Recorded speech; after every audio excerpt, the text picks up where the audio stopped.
Please rise for the singing of the national anthem. Bayang magiliw, perlas ng silanganan, hanap ng puso, sa dibdib mo'y buhay. Lupang hihirang, duyan ka ng magiting. Sa manlulupi, di ka masisingil. Sa dagat ang tulong, sa simoy at sa langit mong lugaw. May dilag ang tula at awit sa pagdayang minamahal. Ang iskap ng watawat mo'y tagumpay na nagdidingding. Ang bituin at araw na kailan pa may di magdidiin.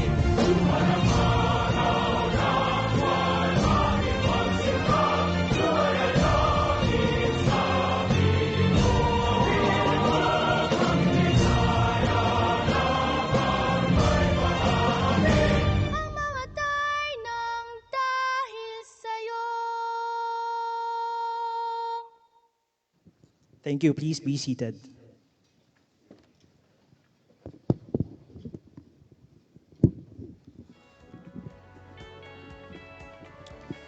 Ladies and gentlemen, good morning. I am Glazer Vasquez of the BSP Research Academy, and it is my pleasure to serve as your Master of Ceremonies for today. Before we begin, may we acknowledge the presence of our distinguished officials and partners, the Chairman of the Monetary Board and Governor of the Bangko Sentral ng Pilipinas, Governor Eli M. Remolona Jr. Head of the BSP Research Academy, Assistant Governor Maria Margarita Deboque Gonzalez.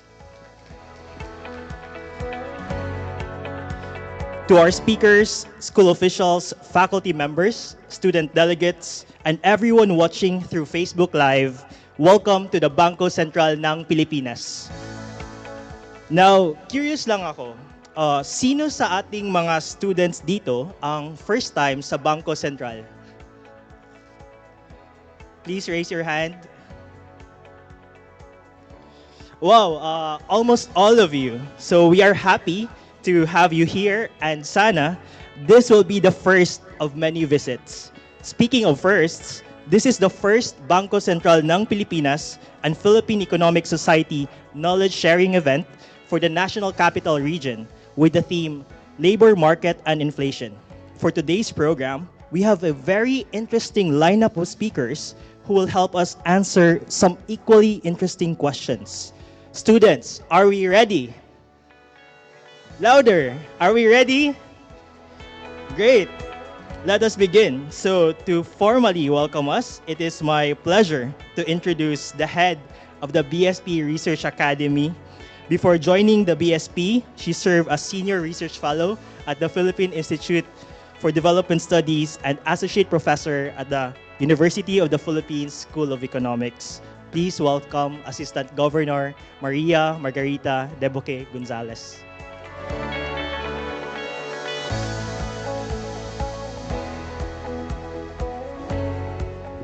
Good morning, students. So I miss being in a classroom, so I'm really glad to be in front of young faces again. Of course, hindi naman old faces sa BSP, but you know what I mean. Okay, so we are very pleased, Governor, so Remolona, thank you for gracing this event. Our colleagues from within BSP, I think I see some of them here, and from PES, teachers and school officials. I think many of you are here also, and most especially, of course, our students.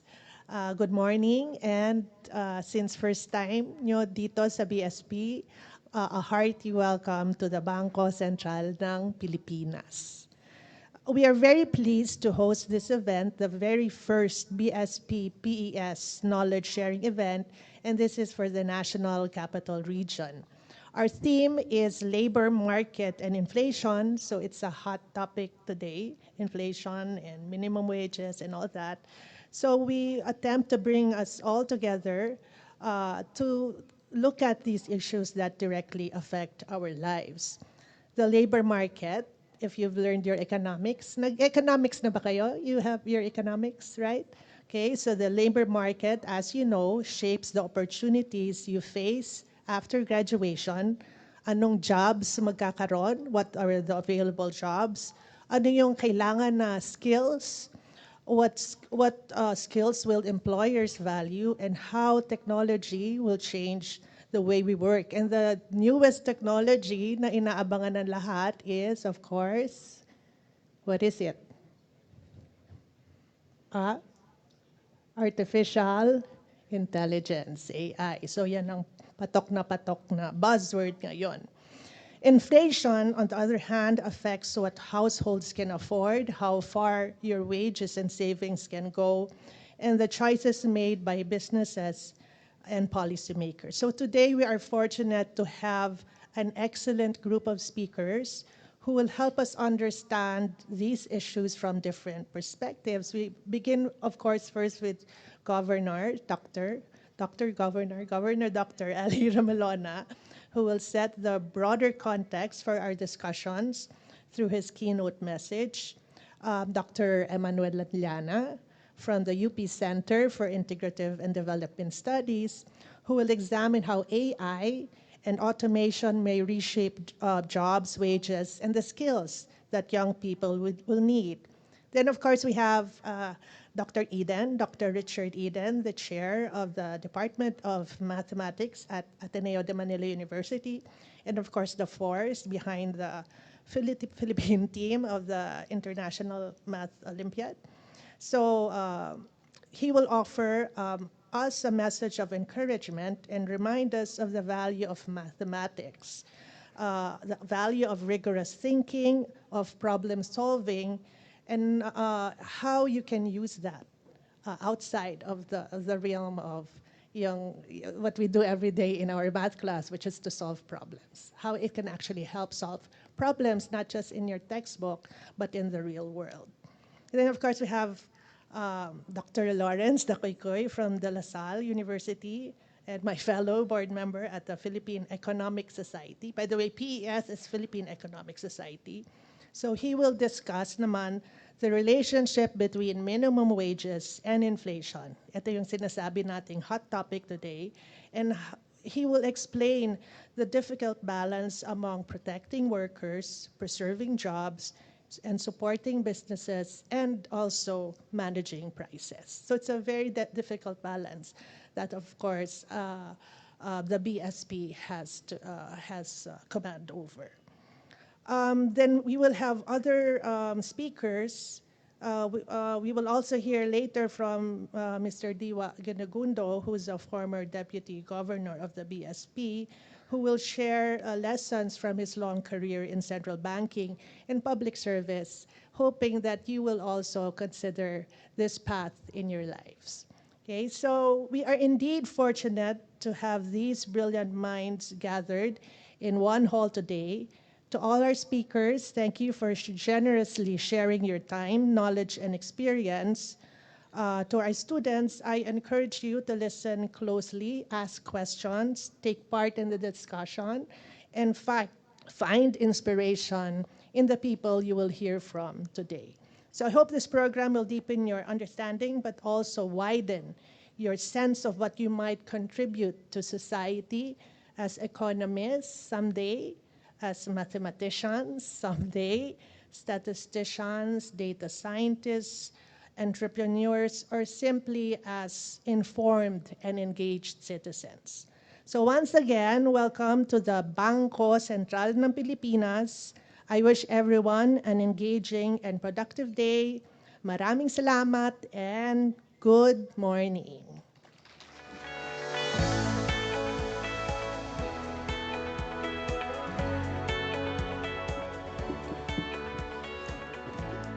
Thank you very much, Assistant Governor Gonzalez, for welcoming us and setting the direction for today's program.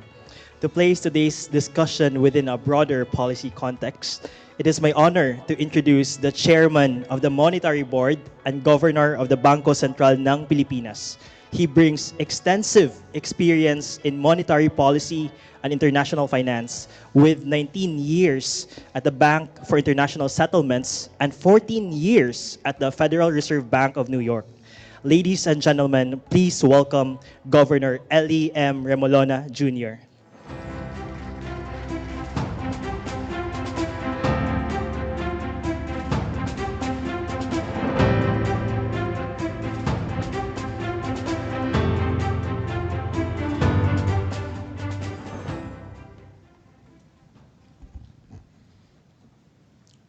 Dr.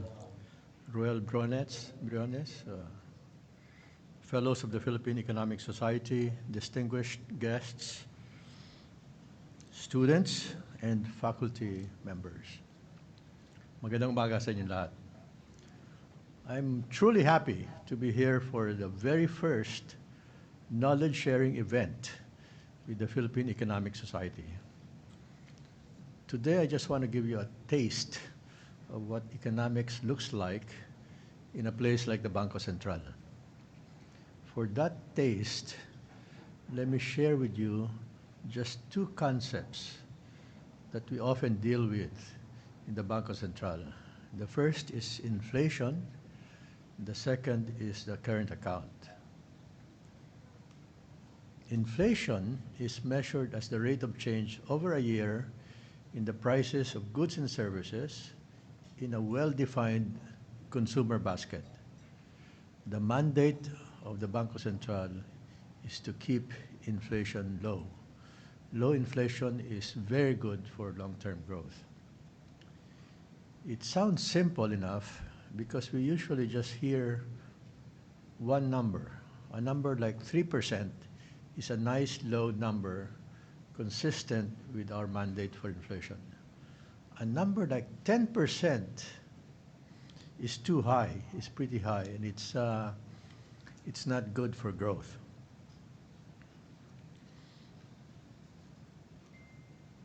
High inflation means that there is much greater demand for the items in the consumer basket that I mentioned. It means there's more demand than the economy can produce. This causes prices to rise sharply. In that situation, the Bangko Sentral needs to act in a way that reduces demand and thus lower inflation. That's easier said than done. Human intuition just doesn't work in this kind of situation. To do its job, the Bangko Sentral must take account of the many, many moving parts of the economy. On the demand side, different households are deciding what to buy, how much of it to buy. Different businesses are deciding how much to borrow from banks, how much to invest, how much to order in terms of raw materials. On the supply side, there are importers bringing in oil at higher prices. There are farmers trying to produce rice after a typhoon has damaged the crop, and so on. To take account of so many moving parts, economists at the Bangko Sentral use equations, a lot of equations. In fact, as many as 90 of them. And we solve these equations together. These equations can tell us what will happen to inflation over the next year or so, depending on what the Bangko Sentral does with monetary policy. The other concept is the current account. The current account is a concept in international economics. It's a critical part of our balance of payments. It measures fundamentally the difference between a country's savings and its investment. One reason the current account is so important is because of what happened in the 1980s. That was the time the Philippines experienced one of the worst economic crises in our history. We became part of a debt crisis that engulfed much of Latin America. And looking at that episode, Nobel Prize winner Paul Krugman famously said, "The Philippines is part of Latin America, except that it is on the wrong side of the Pacific." What he meant was, like many Latin American economies at that time, we had a consumption culture. Mayabang tayo. We saved much too little. In the 1970s, we decided as a country to invest heavily in roads, bridges, infrastructure. And given our potential as a growing economy, such investment was perhaps the right thing to do. However, since we saved too little, we had to finance such investment by borrowing abroad. In fact, we borrowed very heavily from big US banks abroad. That's how we ended up with current account deficits for years. In 1979, when US interest rates rose sharply, the strategy of borrowing abroad to finance domestic investment hit a wall. We could not sustain our current account deficits. So in 1983, we declared a debt moratorium. We told our creditor banks that we couldn't service our loans. Without the dollars we needed for our imports, that was the start of a painful economic crisis that lasted for nearly a decade. For the Bangko Sentral, these are not simple issues, and the questions are getting harder. Our work is to understand how these forces interact and what they mean for policy. To do that, we need people with different skills. We need economists who understand incentives and human behavior. We need economists who can model complex systems. We need economists who can fit our concepts to the data. The secret sauce in all this is strong mathematical skills. In fact, Dr. Richard Eden, who coaches our Math Olympiad team, will say a few words of encouragement. Most of all, we need curious people who are willing to ask the difficult questions that need to be asked. I hope today's event sparks that kind of curiosity. And perhaps one day, we will welcome some of you as colleagues here at the BSP. Maraming salamat po.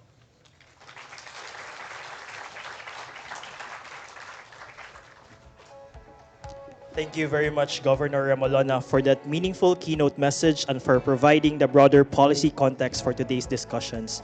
May we request the Governor to return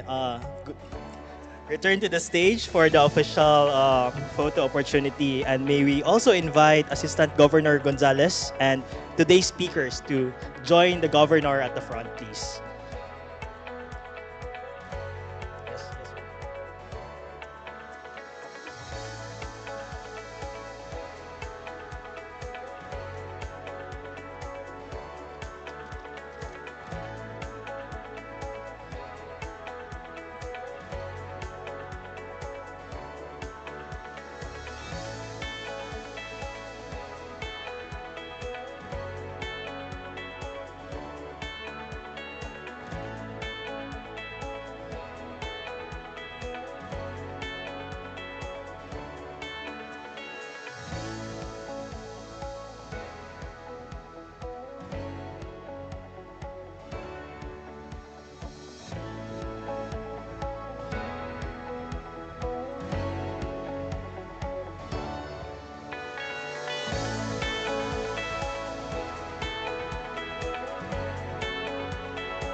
Thank you. Next is our full group photo. May we ask our officials and speakers to turn and face the camera on stage. And may we now invite our faculty members and student delegates to gather at the center and take their places behind our officials and speakers. Thank you.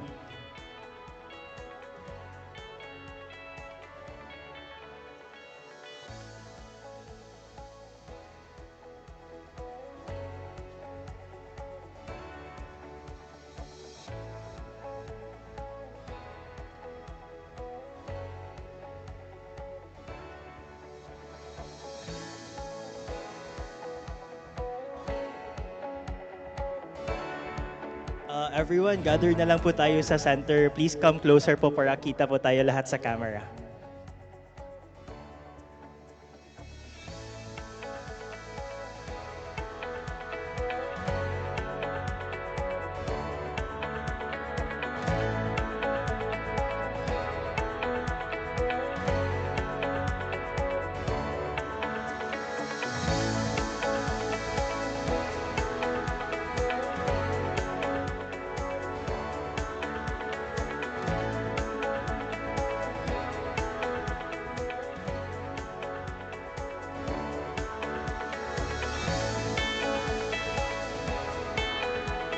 Thank you, everyone. May we please ask you to please return to your seats. Thank you.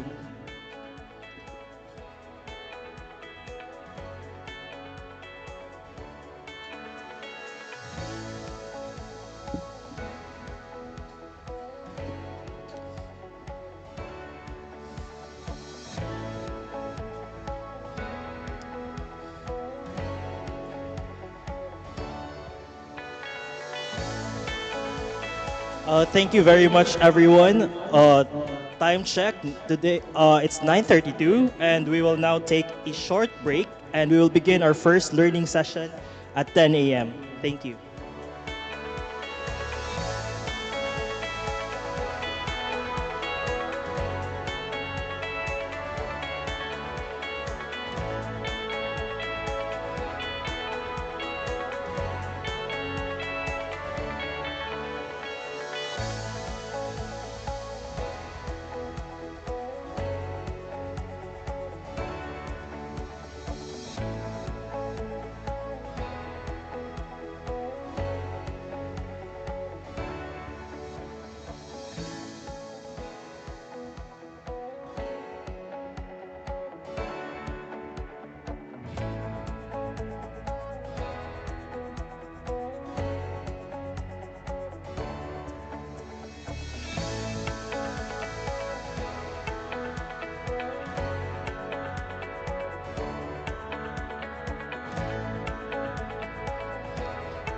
Hi everyone. Let's do a quick time check. It's 9:33, and we'd like to ask you to please return to your seats by 9:40 a.m. 9:40 a.m. Thank you.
Hello, we'd like to ask everyone to please settle down. We'll begin in few minutes. Thank you.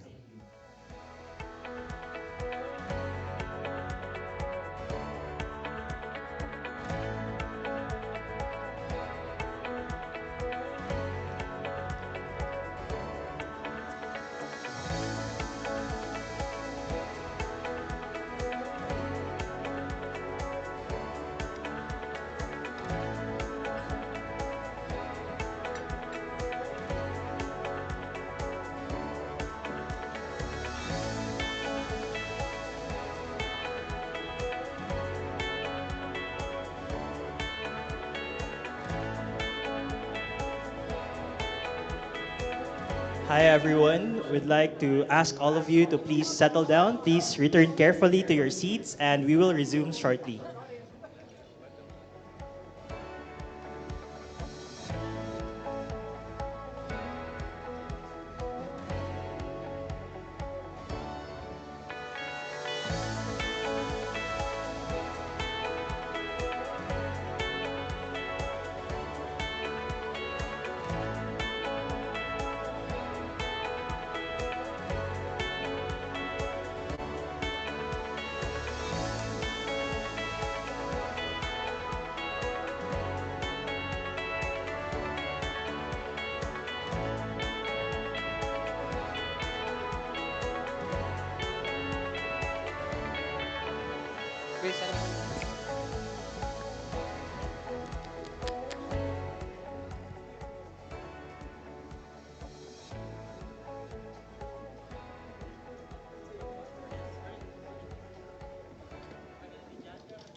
Thank you. May we ask everyone to settle in as we resume for our first learning session. We now turn into a topic many of our students already encounter in school and daily life, and I think AG Maggie has asked you to name this earlier. It's called artificial intelligence. A quick note on the question and answer portion that will follow the learning session. After the presentation, you may please approach one of the microphones located along the aisle and please wait to be recognized. So meron po tayong microphones na dalawa dito at dyan po. Please state your name and school before asking the question. And if you prefer, kung shy naman po kayo, you may also scan the QR code on the printed program at your desk and type in your question. So please keep your question in mind as you listen. Let us proceed to session 1. Our first session looks at artificial intelligence and what it may mean for wages and jobs. Our speaker is a professorial fellow and convener of the Critical Futures Program at the University of the Philippines Center for Integrative and Development Studies. Please welcome Dr. Emmanuel Laliana.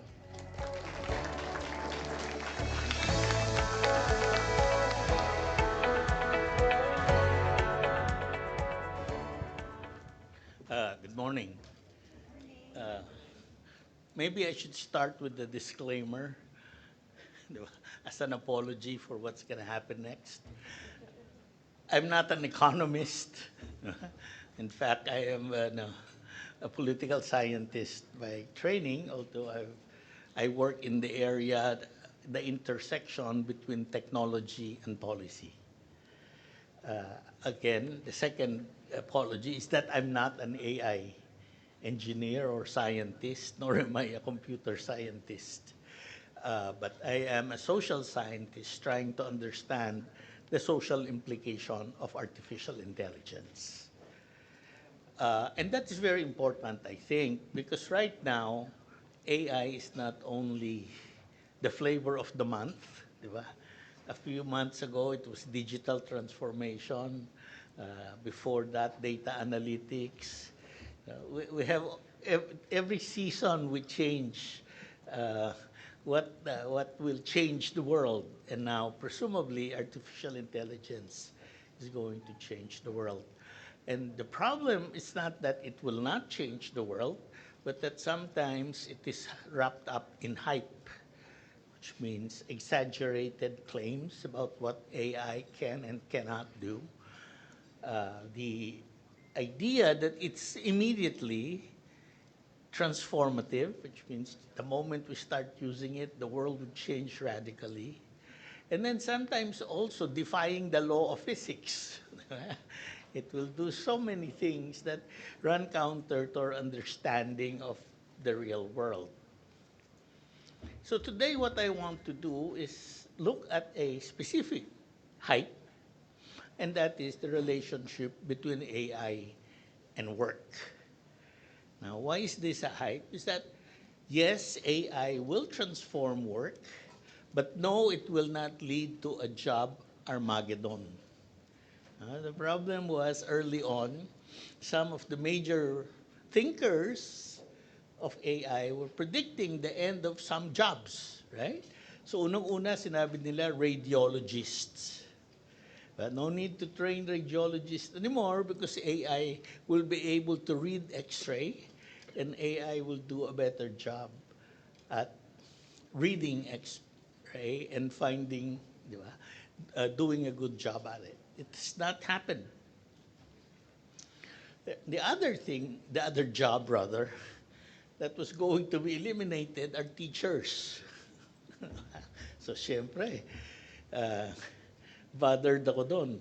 And so when you look at it, the whole idea is that if it is really just rote, AI might do a better job than teacher. If it is just broadcasting, if you see the teachers as simply somebody, the fount of all knowledge, somebody who just broadcasts information, then probably that specific description of a teacher will disappear because AI will do a better job at it. So AI is infinitely more patient than human beings. So ako, pag nakatatlong paliwanag na ako, hindi pa rin naintindihan, tumataas na ang boses ko. After 5 or 6, kumisan mag-give up na ako, di ba? Siyempre may problema kayo, hindi ako. But the reality is, di ba, may human patience is limited, that AI is probably not. And after 100th explanation, it's going to be the same even voice that will tell the students, okay, let's do this again, right? So in that task, yes, maybe AI will replace teachers if teachers are like that. But again, teachers are more than that. So my favorite quote about teaching is that it is not the filling of the pail, but the igniting of a fire. So teachers do not simply put information in your empty brains, but really people ignite, teachers, good teachers at least, ignite information, ignite interest in information, ignites knowledge, creativity, imagination. So, before we get specifically into the topic of jobs, oh, by the way, this is, most of you know Sam Altman because you use his product, right? And he has recently walked back his prediction that there will be massive job losses as a consequence of AI.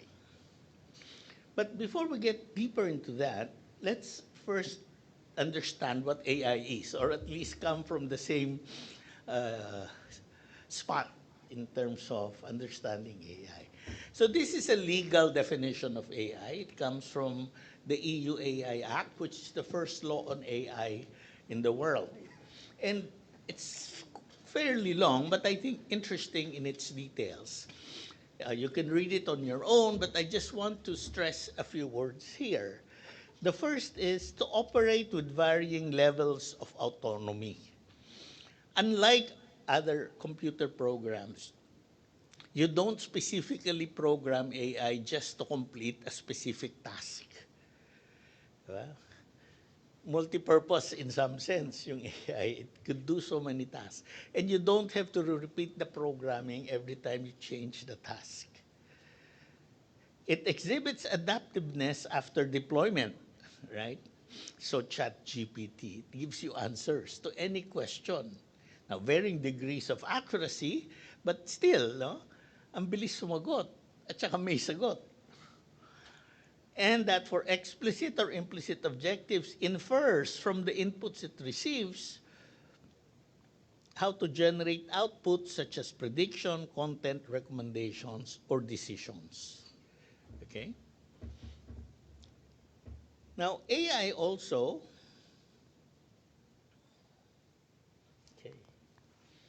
is an umbrella term. In fact, we discuss a lot, with a lot of technology. We put a lot of technology under AI. It includes machine learning, deep learning, natural language processing, generative AI, and computer vision. Now, these are relatively different technologies, but they all fall under the same category as AI. In fact, in terms of contemporary AI, most of them are products of deep learning, which means the fundamental uh, uh, technology of most of the tools that we use is deep learning. But we'll not get into that. It's fairly complicated. Just the point that when we say AI, we mean a lot of things. But I think one of the most important things about AI, particularly contemporary AI, it is deeply rooted in statistical inference, using probability and data patterns to make predictions. So ito yung fundamental difference ng AI before to what we now call AI. It's based on statistical inference. So, di ba dati, and I think meron pa to ngayon, yung autocomplete. Pag nag-text kayo, kailangan yung basahin uli yung message nyo kasi pinapalitan ng system yung some words. Because we're probably using Filipino and the system is based on English. But AI is really just a very sophisticated autocomplete. Hinahanap niya yung the next word that comes after this word, or even the next letter that comes after this letter, based on statistical probability. So, tinitingnan niya lahat ng possible letter combinations at pinipredict niya kung ano yung susunod na letter. So, and that's the other point I want to raise. When you're dealing with ChatGPT, think of a stochastic parrot. Bakit parrot? Diba yung parrot, sabi, hello, Polly, tapos mag-hello siya. Okay? Pero hindi naintindihan ng parrot ano yung tinatanong mo sa kanya. Diba? Meron lang siyang input, na-recognize niya yung input, humahanap siya ng appropriate because of training output doon sa input na binigay mo sa kanya. So ChatGPT is really just a stochastic parrot. It doesn't understand what you're asking, but since using statistical inferences, it searches the whole internet for the possible answer. Walang understanding. Yun yung basic difference ng human intelligence sa artificial intelligence. Okay, here is an example, it's rather an example. Here's a summary of how AI is different from human intelligence. Faster ang AI. Mas magaling ang memory niya. Pero tayo, naintindihan natin yung context. Diba? Mas creative tayo, mas may emotional intelligence tayo. So, there are areas where AI is very good, and there are areas where AI is terrible. Okay, so AI will not solve everything, and there are just specific instances where AI can be very good. But even in areas where it's very good, meron ba siyang problema? And I'm sure most of you have already heard of its problem, which is bias and hallucination. Kasi nga, AI is dependent on training data. Okay? Kung biased yung data mo, biased din yung resulta. This is the AI version of garbage in, garbage out. So halimbawa, in the US, they use AI to predict crimes. So wala nang random policing sa US, predictive policing ang tawag nila doon. So how does AI do that? Tinitingnan nila yung historical patterns ng crimes. So what's wrong with that?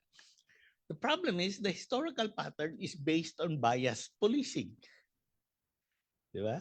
Mas maraming blacks na hinuhuli ang pulis, hindi dahil mas marami silang crimes, pero sila yung hinuhuli.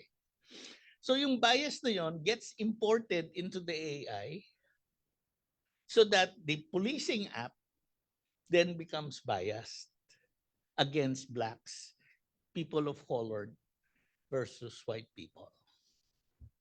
Yung mga apps that would predict your ability to pay loans, di ba? Which is used by banks. Bias yan. Ano ang bias yan? Gender.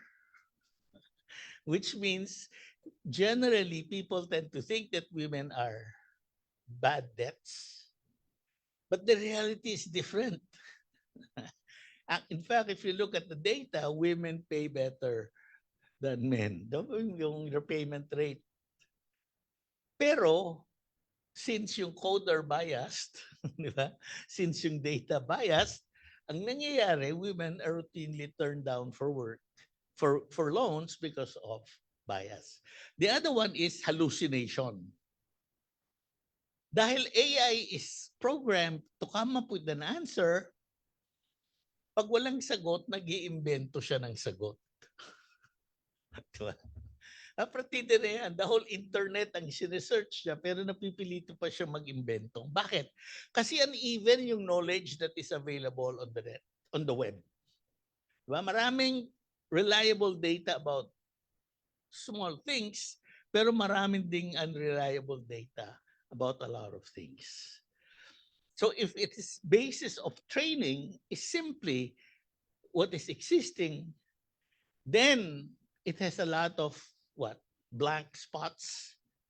And in those instances, it is forced to give an answer, and it is called hallucination. Okay. So I've lost my monitor.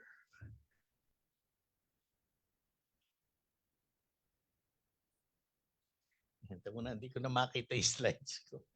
Wala. Maybe I should go down here. Okay, what is this slide?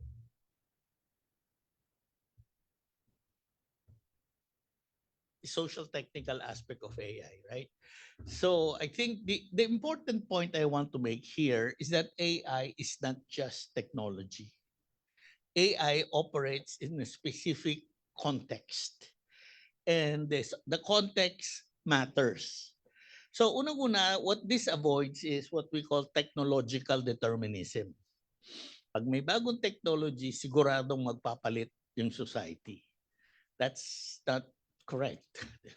Social science tells us that society also influences the pace and the speed of adaptation.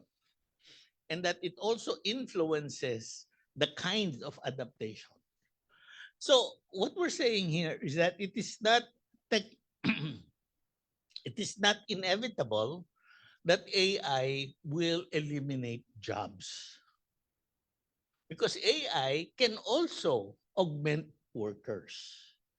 The reason why AI eliminates jobs is that it is designed by people whose objective is labor saving.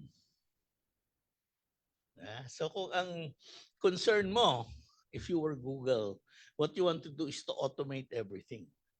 So ang pupondohan mo na research is how to replace people with robots. Kasi yung robots hindi napapagod. Yung robots hindi nag-strike. Yung robots walang weekends. 24/7 pwede magtrabaho. So, doon na pupunta yung pera. Kaya, ang nangyayari sa AI is that what we get are labor-saving devices that may not be appropriate for our needs. So for instance, di ba, ngayon when you go to the mall, wala nang tao sa entrance or sa exit. Di ba? Merong sa SM, I'm sorry, sa mga dito sa Ayala Malls, Manila Bay, they just take a photo of your car. Di ba? And then you type in, etc. Kuminsan yung mga readers hindi maayos, 'di ba? Hindi kasi built yung readers for a tropical country eh. So nagma-malfunction yung reader. Second, in a developed country, mahal yung labor. Sa Pilipinas, cheap yung labor. So iba yung economics dapat natin when we choose AI over human labor. And it sometimes, because that is the technology, my favorite, McDonald's, di ba? Hindi ka na order sa clerk, meron ka ng interface, may screen where you do your order. Pero haharap ko pa rin sa tao at some point in time. Anyway, so the point is, hindi dapat or hindi dahil sa technology, labor replacing ang AI. So we bring back human agency into the equation. The technology allows for something. What is that? It eliminates redundancy. So kung yung work mo relies on a lot of repetitive task, may danger na mapapalitan ka.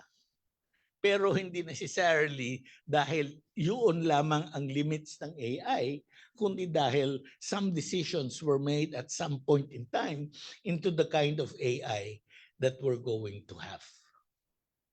So now let's look at jobs. So AI will transform jobs. It will increase productivity. It will create new and sometimes better jobs, but will also displace workers. So, repetitive tasks, kung yun ang trabaho mo, delikado ka. In some, AI will create and destroy jobs. What about, so paano yan? Let me introduce two concepts that people use to study these things. One is AI exposure. The extent to which workers' jobs are susceptible to being affected by AI. So some jobs are more susceptible than others. And the concept here is AI exposure. The other is complementary. Complementary. So being complementary means your skill to a person works well alongside AI by improving performance. Being uncomplimentary means you can be replaced by AI. No? So when we talk about jobs and AI, we're looking at two things: exposure, complementarity. So globally, almost 40% of global employment is exposed to AI. So that figure has changed a little, but in general, I think it hovers around that. So not all jobs, right? Only 40% of jobs. Historically, yung routine task ang pinapalitan. But AI will also replace some high skilled jobs. So, in fact, advanced economies face greater risks from AI dahil mas exposed yung jobs nila to AI. Emerging markets and low-income countries face fewer immediate disruptions from AI. Wala pa namang AI for farmers that replaces farmers, di ba? So some of these things, AI exposure is expected to be 40% and 26%. So sa emerging markets, it's 40%, 26% sa low-income countries. But, okay, it may not replace all jobs or some jobs or majority of jobs. AI will likely worsen inequality. Kasi nga, those who are skilled will probably be more productive, get promoted, etc., etc. And those without skills, the useful, will lose jobs or their jobs will not be as valued as before. So AI will create, replace, transform jobs depending on exposure and complementarity, but definitely AI will create, or rather not definitely, but chances are it will worsen inequality. So wala na naman ang aking ano. So,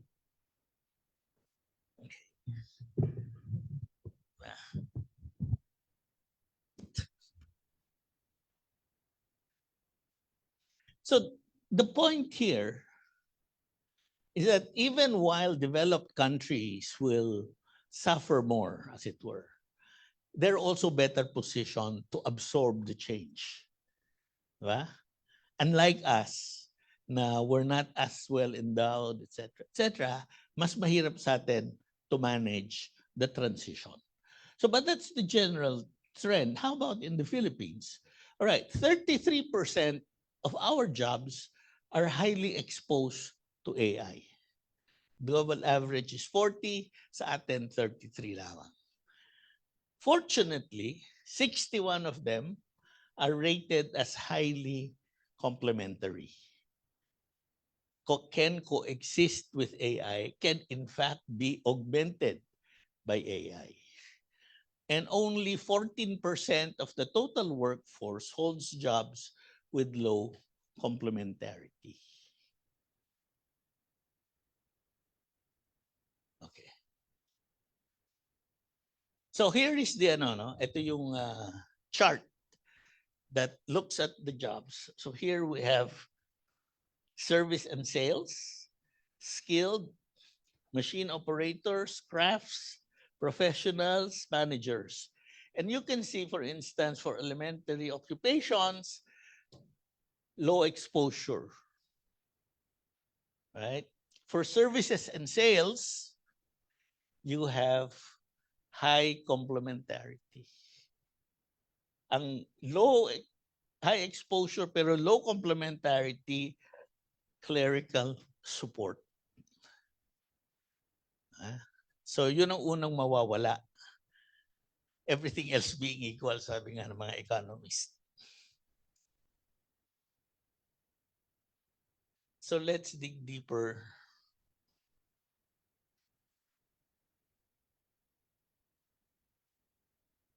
College educated, young, di ba? Urban, female, and well-paid workers in the service sector are most exposed to AI. Kung nasa banking kayo, kung nasa, di ba, sales kayo, nasa marketing. Right.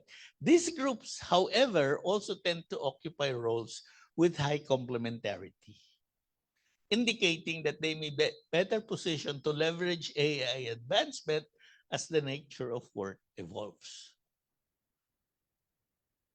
Ito yung problema. BPO workers, highly exposed with low complementarity. Which means, and why is it important? While they're only 3% of the total workforce, they account for 7.4% of GDP.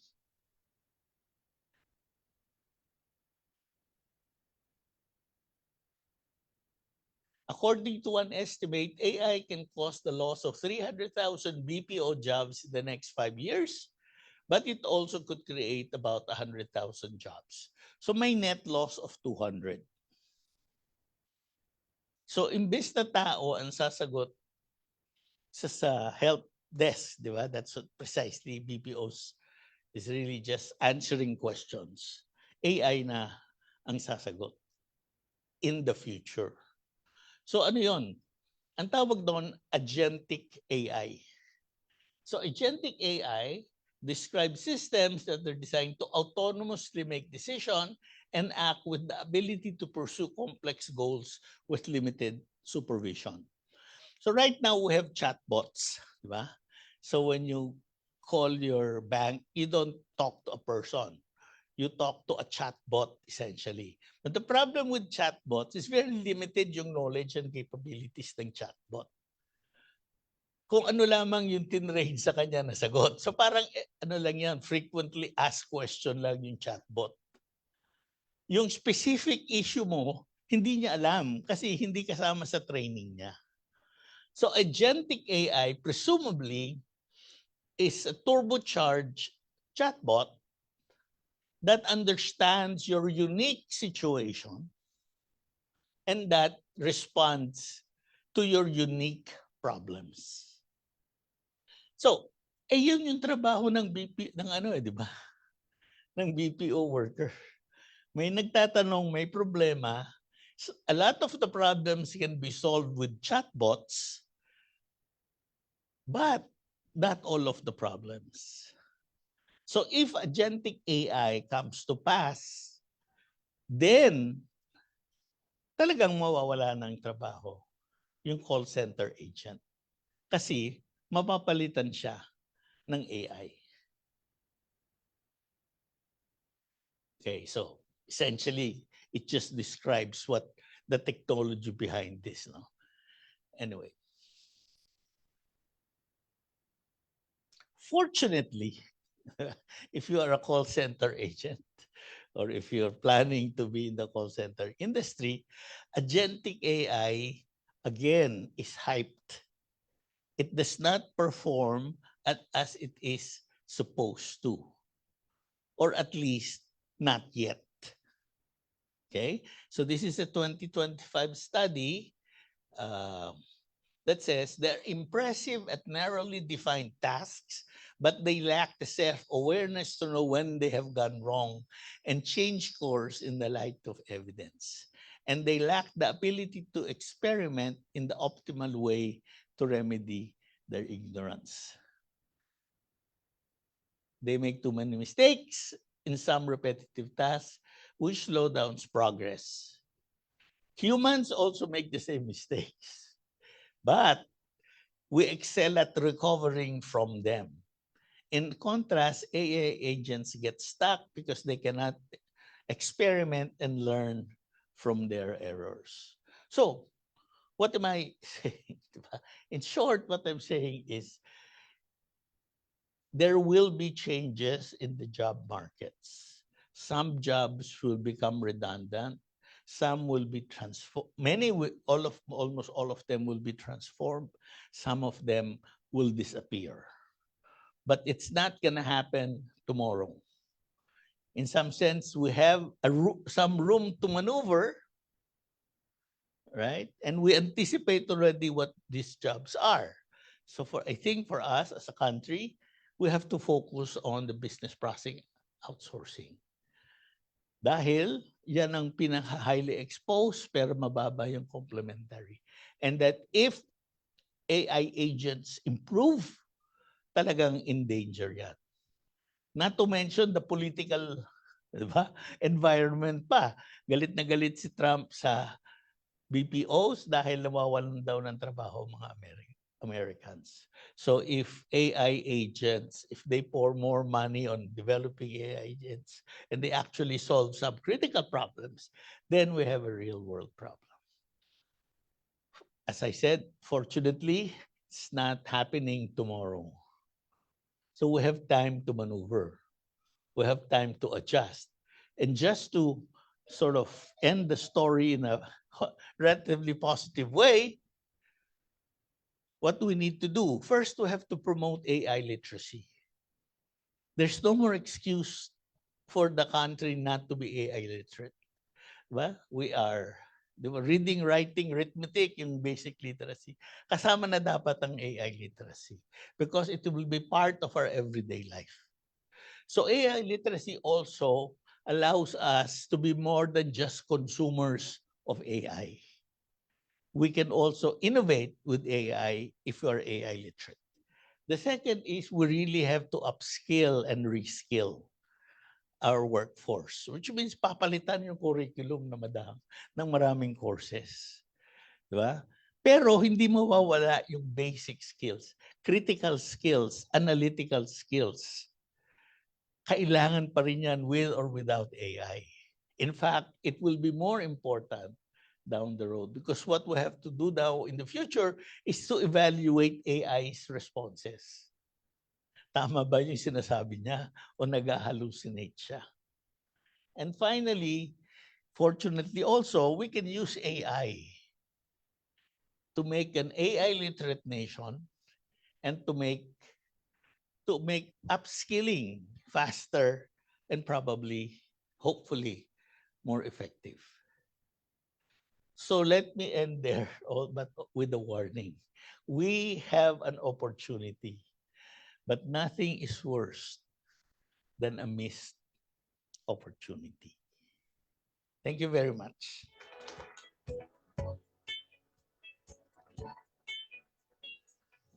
Thank you, Dr. Laliana, for helping us understand how artificial intelligence may reshape work, wages, and the skills people need. May we ask you to remain on stage for the Q&A portion, sir. So we now welcome questions from the audience. You may approach one of the microphones along the aisle.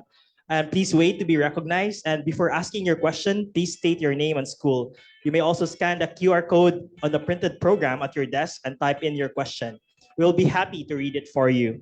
Who would like to begin? Anyone? Okay, please approach the microphone.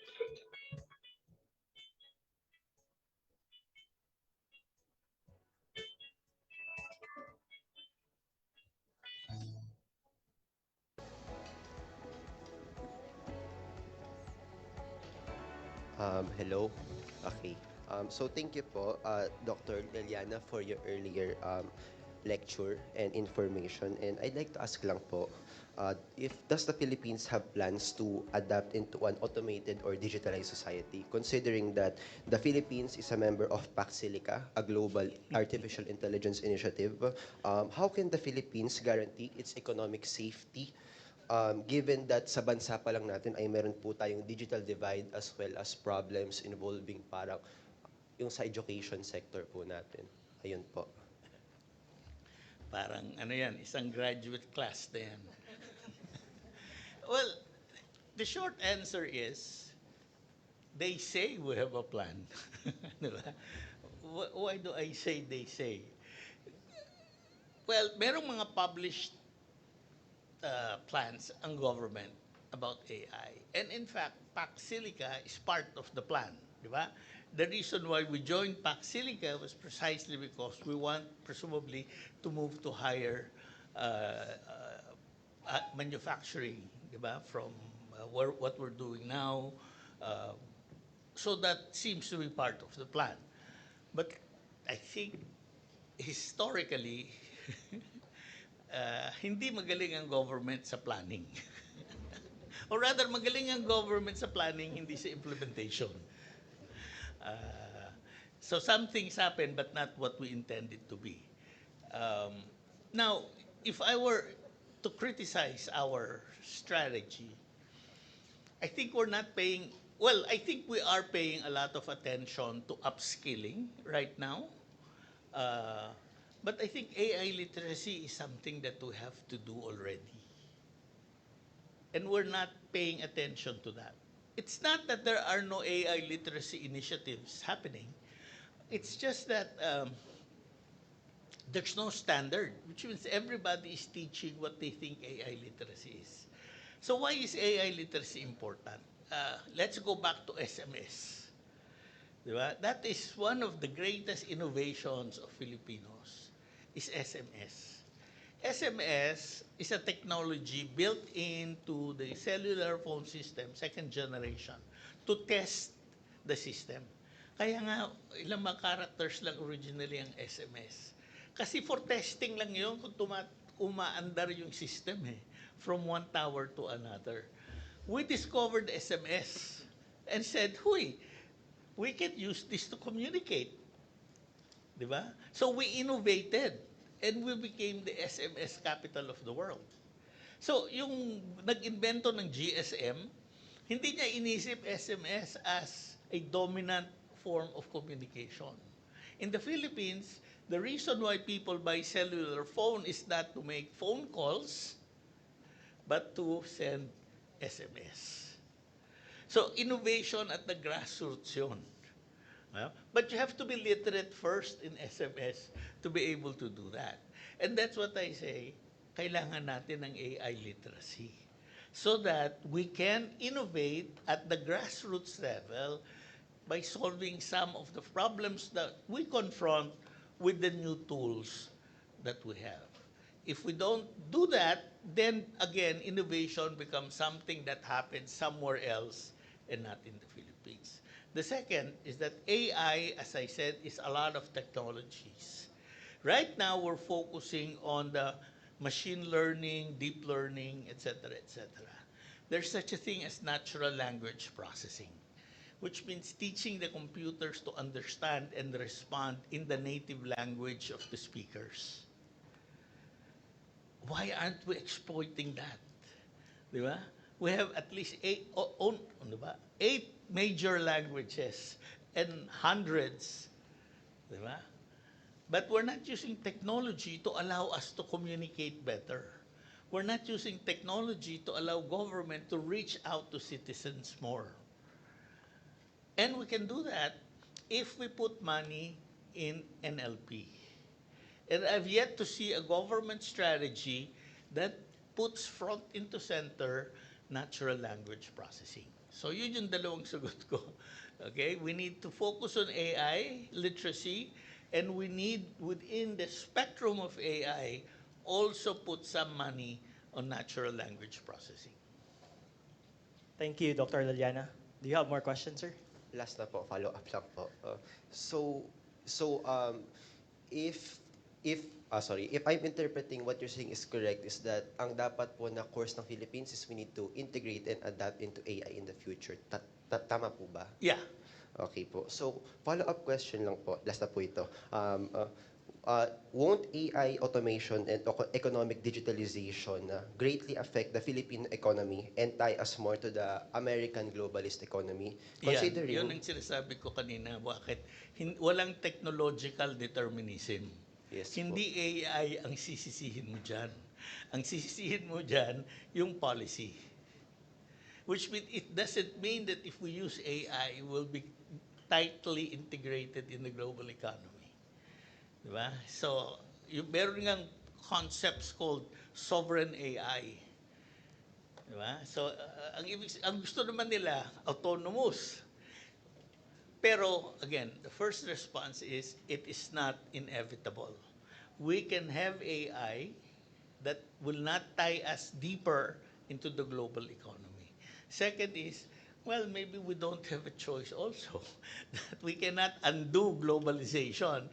And not one country can do that. And it may not be in our best interest to try and do that. So again, ang point ko is, we have to use AI because it's a transformative tool. But we have to use it by developing our own models, using our own data, solving our own problems. Thank you po. That will be all. Dr. Liliana, thank you po. Thanks, Dr. Liliana, for that. We have two more people lining up here, and we can take last two questions from these. Sir? Okay. Good morning, everyone. I'm Jericho Roland Sueno from Ateneo de Manila University. Uh, Thank you po, Dr. Emmanuel Aliana, uh, for building the basic concepts and AI and its impact on the job and industry. So I'm also a fellow from the Safe AI Philippines, and I'll just want to point out with the recent release of BSP of AI governance framework, so yung STAR. So yung sustainability, transparency, accountability, responsibility, and security. So that's the AI governance framework of BSP. And I just want to ask, as a political scientist yourself po, how would you help BSP design an AI auditing ecosystem? So just a background lang po. And AI auditing ecosystem literally means monitoring the errors of AI, basically in, say, financial industry. So as a political scientist, how would you design such an AI auditing ecosystem that also has human agency and sensitive to the social and political realities? Because as far as I remember, BSP also tries to uh, collect knowledge from different kinds of experts, and we also want to know from the political sciences to build a more sensitive AI governance framework. That's all.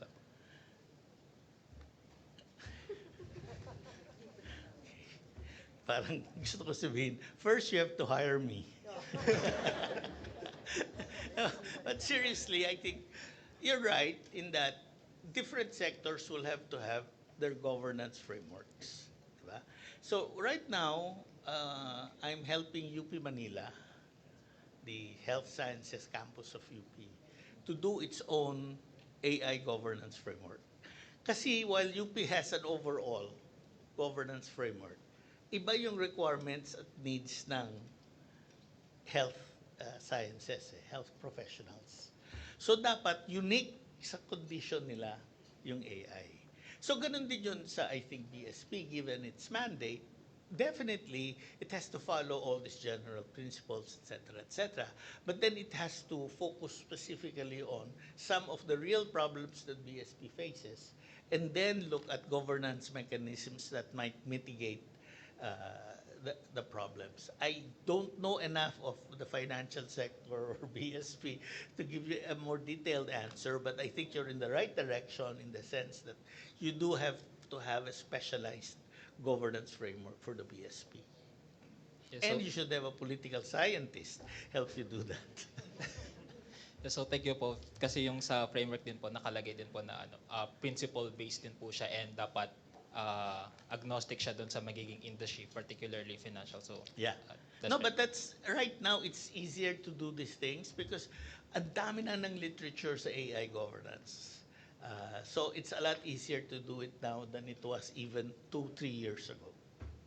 So you have a lot of global best practice to look into and probably adapt if needed. That's all po. Thank you so much po. Thank you, Dr. Laliana, and thank you, sir. We have time for one final question. Good morning. I'm Hayden Mackenzie Almedel from the Las Piñas City National Science High School. And my question for Dr. Eliana here would be, how can we as a society push for AI ethics? Kasi as you've stated earlier, AI is a social technical system and affects us as a society. And there's companies that are currently developing, to name a few, like Anthropic, OpenAI, Google, so on and so forth, where if I understand correctly, that they currently have the power to, by their training, whether they could influence the job market by extension, right? So how could we, as a society, push for, instead of replacing humans in itself, coexistence with human?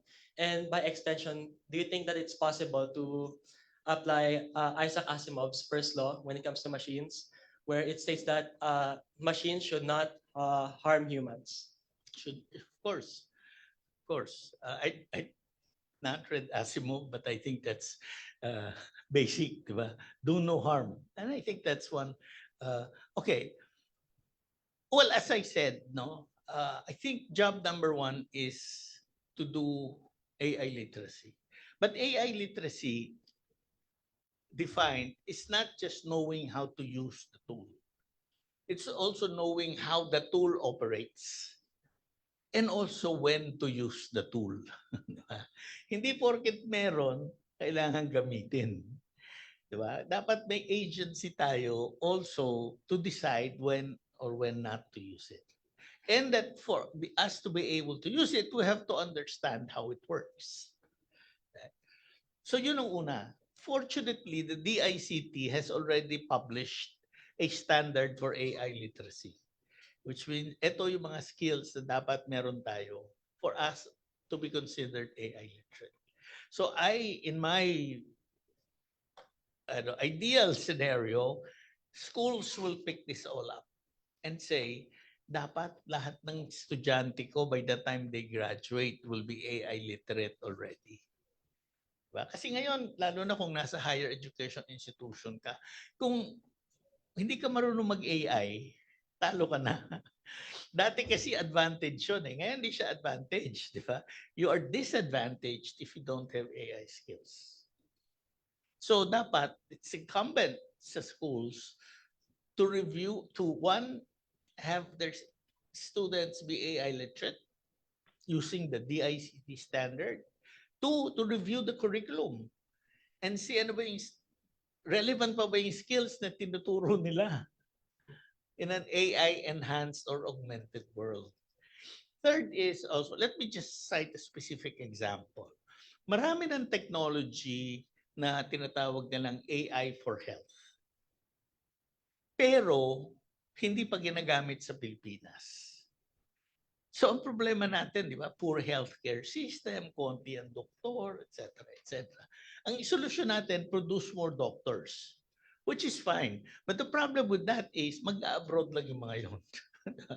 Yung mga nurses, mas maganda yung trabaho. Simple economics yan. Okay. So why can't we use technology? Why can't we augment or partly solve our problem using technology? So, meron na. Ang problema, hindi magamit sa Pilipinas. Bakit? Data. Diba? Yung technology, health technologies developed in the US are trained on American data. So, kailangan natin i-adapt yung tools na yon using Philippine data.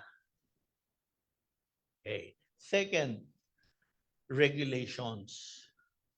May mga rules. Dito sa atin, napaka-strict yung rules sa medicine. And for good reason, perhaps. Pero overprivilege yung mga medical doctors. Diba? Parang kahit na maliit na diagnosis, kailangan meron ka 6-year degree to do that. Maybe in the past, pwede yon. But ngayon, again, because of technology, yun ang point ko, radiology. So hindi ka na kailangan maglagay ng radiologist in every barangay. Kailangan mo lang is an X-ray machine and an internet connection, and you can send the plates to a radiologist in the cities. So these are the kinds of things that we could do with AI to solve our problems. Diba? We can use some of the tools developed in the US or in other Western countries, but we have to adapt them. We have to train them into our using local data. And we also have to change the rules that will allow us to deploy these in areas where the chances of getting a doctor and highly specialized one fairly low. It will not solve all our problems, but I think it will bring us a lot closer to solving our problems if we do these things. Thank you for the answer. Thank you. Okay, so thank you, Dr. Laliana, and thank you to our students for your questions. So, thank you, sir. We have seen how technology may change the future of work, and before we turn to wages and inflation, we will hear a message prepared especially for our students. Our speaker is the chair of the Department of Mathematics of the School of Science and Engineering at the Ateneo de Manila University. Please welcome Dr. Richard Eden.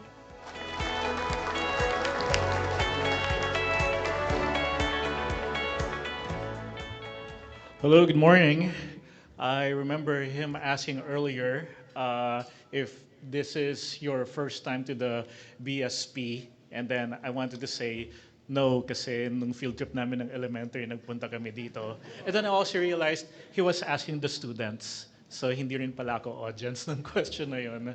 Okay, but I wanted to answer. It's good to be back after basta. Ayun, last century pa. Okay, let's not go further. Um, so why am I here? So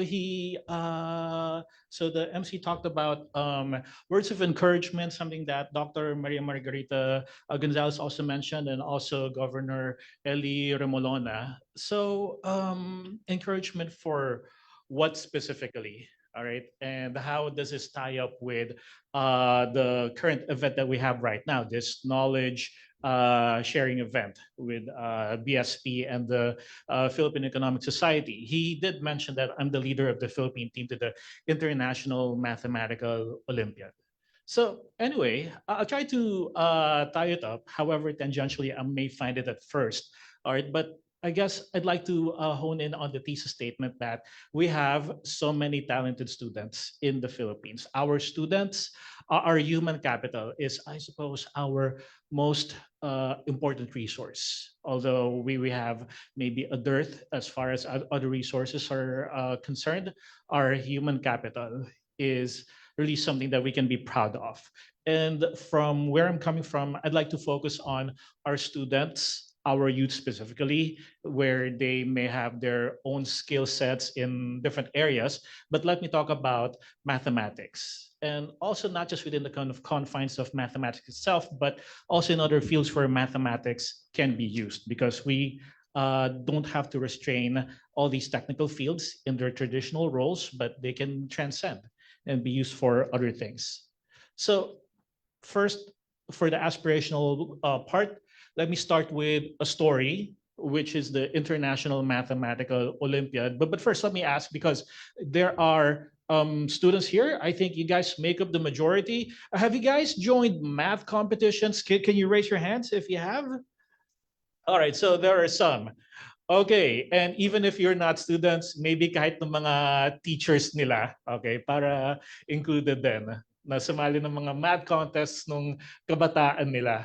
All right, okay, or even if it's not math contests, just contests in general, quiz bees when you were in high school or elementary.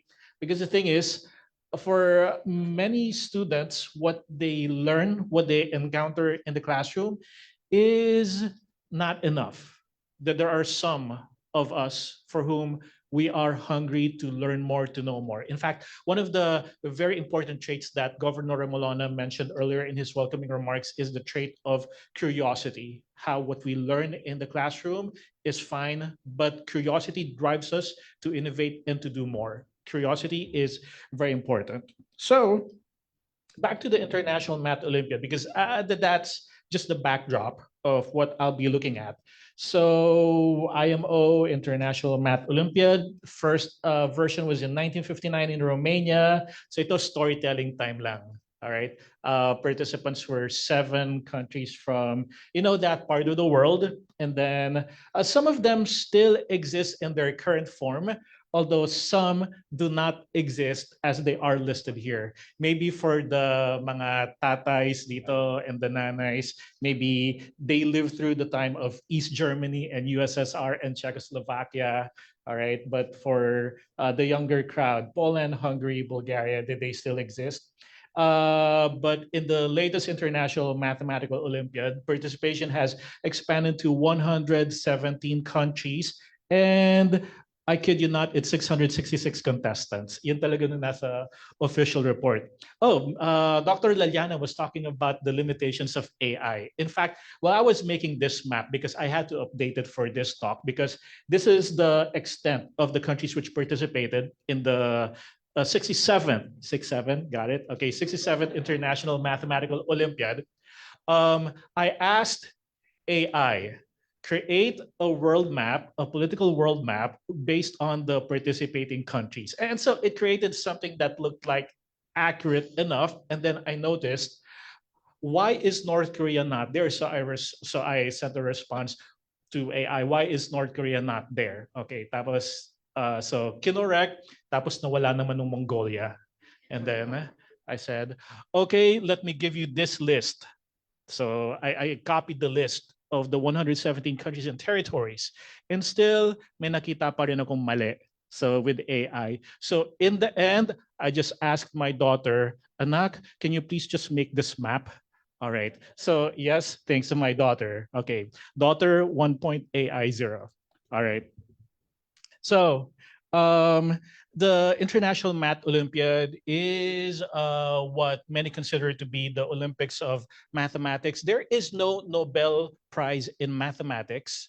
We have the Nobel Prize in economics, and I'll talk about that. There was a movie, John Nash, A Beautiful Mind. Have you guys watched that? But he's a mathematician, trained mathematician, and then he won his Nobel Prize in economics. The closest we have in math is the Fields Medal, and usually when the Fields medalists are announced once every 4 years. In fact, the latest announcement was just earlier this week, or was it late last week? I forget. Oh wait, it's only Tuesday, so it was late last week. Okay, I'm disoriented. So when it was announced, usually some of the things that we do is check how many of them participated in the International Mathematical Olympiad. And of the four of them, two participated. The lower two rightmost, Jacob Chimmerman and Yu Deng. So it's traditional mathematicians. They won the Fields Medal, and they also joined the IMO. So the students who joined the International Math Olympiad are the cream of the crop, the best students in mathematics all over the world. And it's the oldest and largest international science Olympiad. We have Olympiads in physics, chemistry. They were all there before the moon landing, so before 1969. And then there were the others, which are newer Olympiads in informatics and biology much later. And one thing I always say to show that this is a contest of consequence is that even North Korea joins the International Math Olympiad. All right. Meron pa nga story ng 2016 eh, may nag-defect na contestant. So, exciting. All right. Exciting. All right. The Princess of Thailand at the opening ceremony. And then this is the President of Romania at the welcoming in 2018 when it was held in Romania. And then there was even a movie about a student trying to join the IMO. All right. Before I go to the next slide, that President of Romania is a trained physics major in college, and he went on to become president. Imagine that. Nice. In fact, Dan Nicosor, the current president of Romania, was a gold medalist in the International Mathematical Olympiad when he was a high school student. And not just a gold medalist, he got a perfect score in the International Mathematical Olympiad. Imagine that. The top politicians of our country with that kind of training and discipline. Such a revolutionary thought. I don't know. Let's move on. All right. So Premier Math competition, the usual setup in many contests is that they are rather liberal with how many get to participate, but for the IMO, the best 6 per country. So there's a cap, truly guaranteeing that this is the best. So I'll try to rush through this. 6 contestants, and then how does a contest look like? 2 days of competitions. Students, if you look back to the exams you've taken, I'm not talking about board exams because board exams are typically long, but how long were the longest exams you've taken? Like 2 hours, 3 hours, 3 hours or so? Okay, 5 hours. Awesome. Like how many questions? Ikaya yun, mga 5 hours. How many? 300 questions. Wow, okay. I hope multiple choice naman yan lahat. 300 questions. All right. Is that like an entrance exam? Oh, an entrance exam. All right, but I hope it's broken down into different parts. So the 5 hours is added all together. In the IMO, they have 3 problems each day for 4.5 hours. So it's a test of mental strength. Okay, just battling through 3 questions. And it's not multiple choice, it's not objective. It's writing down a proof, an argument, trying to discover. So in a lot of ways, similar to research being done in the sciences.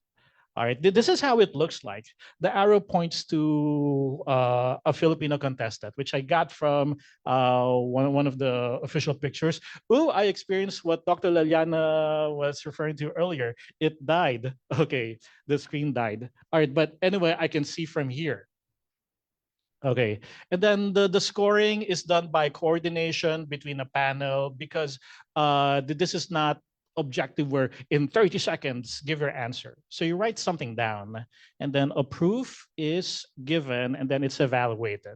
So with the coordination, there's a panel and us team leaders who try to agree on the score. And then each problem is a maximum of 7 points, so a total of 42 points. And then how are the awards given? Unlike an athletic event, for example, marathon or swimming, there is a clear determinant for who gets the gold medal, and that's going to be whoever gets to the finish line first. But when you are at this particular setup, how do you determine gold medal, silver, when students are going to come up with different arguments? So hindi to paunahan basta, but it's a test of the correctness of your arguments, the nuances, any particular conceptual flaws that you missed out. So awards are determined by cutoffs. So roughly half get medals. And then the upper half, roughly in the ratio 1:2:3, gold, silver, and bronze. So just to check, in case that you're still awake, let's say para madali mag-divide, out of 600 contestants, roughly half, in this case, exactly divisible by 2, 300 out of 600 will receive medals. Now, if it's 1:2:3 for gold, silver, and bronze, then the gold medalists would be roughly how many? 50. Silvers would be 100, and bronzes 150. Ganon. All right. And as a testament to how these problems are not things that you're going to find in your textbook, these are original problems. A student who does not get a medal but is able to solve a problem completely gets an honorable mention. So, diba, usually when you get a quiz, your target is out of 20, you want to get 15, you want to get 16, but here, getting one problem perfect already merits you an award because it's a testament to how the questions are not trivial. All right, we've been joining as a country the Philippine Math Olympiad since 1988 through the initiative of the late Dr. Jose Marasigan of the Ateneo Math Department that we've been joining. So that is for from 1988. So, okay, I think a lot of you were not born yet when we first joined. And then how are the students selected? The Philippine Math Olympiad, and then the contestants get whittled down 6,000 or so, roughly, in the recent Philippine Math Olympiad, whittled down to 300 in the next stage, and then the top 20 nationwide. So we have about 40 test centers in the country. And during the pandemic, we were happy we were still able to go at it. Okay, even though during the pandemic, that was really, really very challenging. And then the top national finalists are invited to a summer camp. So further training, and we choose the top 6 from there. So madaming pagdadaanan. Just like when you're trying to go to the Olympics, you have to qualify through many, many different competitions. All right, this was our performance until 2005. So if you could see the vertical bars, they are indicative of the participating countries. So of course, in 1959, we only had 7 countries. About 2006, which is not part of the line graph, we did not join. That was the only time that we skipped, 2006. But if you look at the trajectory, we are there at the bottom, trying our best with the limited resources that we had. That was a span of 18 years. And then no gold medals. We got a silver medal in 1989. That was the second year that the Philippines joined. And since then, it hasn't been like that. And we've had 6 bronze medals over the span of 18 years and 10 honorable mentions. In the mathematical community at that time, our feeling was similar to how we felt waiting for an Olympic gold medal, which we got recently, fairly recently, due to Heidelin Diaz and then Carlos Yulo. But it did not happen for a very long time. So I think for many of us, it was a big question mark of would that getting a gold medal in the Olympics, Summer Olympics, ever happen in our lifetimes? Like sometimes you'd feel very, very close to getting it. Those who were alive in the 90s probably felt the same way with, was it Onyok Velasco, who got a silver in boxing? So it felt like that. Parang nandun na, tapos hindi nakamit. All right. So for us in the math community, parang would a gold medal even be a possibility? And we felt like that. Parang it could be disheartening because makes you think up to what levels can we aspire for? What can we reach? And so it is frustrating. Okay. But oops, okay, hindi ko to na build up. In 2016, finally, we won gold medals, and not just one, dalawa pa sabay. Okay, this was in 2016. So the student on the left in blue, that's Kyle Patrick Dulay. And then on the right, that's Farrell Elian Wu, 2 gold medals in 2016. And they were honored. We were honored because I was leader of the team that time in the 40th anniversary of the National Academy of Science and Technology. And so that's me. Second to the right, if you happen to know Dr. Joey Balmaceda, at least for the people working in UP Diliman, he passed away recently. So he was a supporter of the team. So he's rightmost. And leftmost, that's Dr. Louis John Vallejo, Deputy Team Leader. And the people here at Bangko Sentral ng Pilipinas know him. So Louis, can you stand up? All right, so that was him in a different life. Okay, pwedeng if you could get just a picture of him right now and then a picture of him about 10 years ago, that would be a good analysis of comparisons. All right, medyo long hair. Okay, so and then, all right, recognition in the Senate. So this was in 2016. And then, so, okay, this is an old meme I've been using. I just recycled it. So actually, after 2016, we have not won just 2 medals. We have won 2 more. So Albert John Patupat and Andres Rico Gonzalez III. Farrell Elgin Wu is from MGC New Life Christian Academy. Carl Patrick Dulay from Philippine Science High School main campus. Albert John Patupat from Holy Rosary College in Calabarzon in Laguna. And then he went to the LSU Integrated School. Andres Rico Gonzalez, Letran, and then the LSU Integrated School. Being an Atenean, that hurts a little bit, but I'm really, really happy for them. Okay. And the thing about Andres Rico Gonzalez is that, so this is for his year in 2000, a tally of all the contestants who sat that year's IMO. And usually you'd have to scroll further down to get to where the Philippine contestants are. But this was a nice happening where we did not have to scroll down. So with his score, he was ranked 4, but although of course there are a lot of ties, then let's have this ranked 4 for Andres Rico Gonzalez III.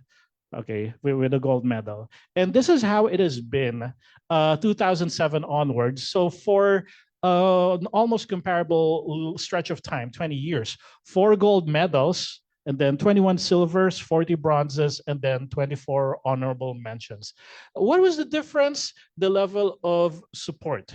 So it was purely voluntary basis during the early years, with a lot of people who did their best given very, very limited resources. But with added resources, you're able to marshal more people to help out. So we think that does make a difference.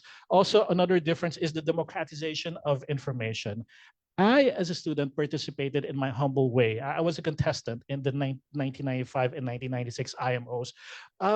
We did not have access to books. Ang situation pa noon, I had a high school teacher who happened to go to the Ateneo de Manila library and then photocopied a book. Tapos yun nung pinag-aaralan ko, and that was it. But now you want to learn something, you just look it up on the internet. So there is greater democratic access to information, and that's able to help things out. All right, and then some recognition of previous teams, and then, but let me talk about this year. Okay, wait, this fast forwarded. Okay, ito. Let me talk about this team. In fact, I don't know if you happen to look that direction with some guys wearing pretty much the same outfit as me. If you thought, but sila naka-uniform, magsasayaw ba sila? No, please no. Or unless you, please no. All right. Okay. The BSP governor, Dr. Eli Remolona, is wanted to meet us. And for that, we are very grateful.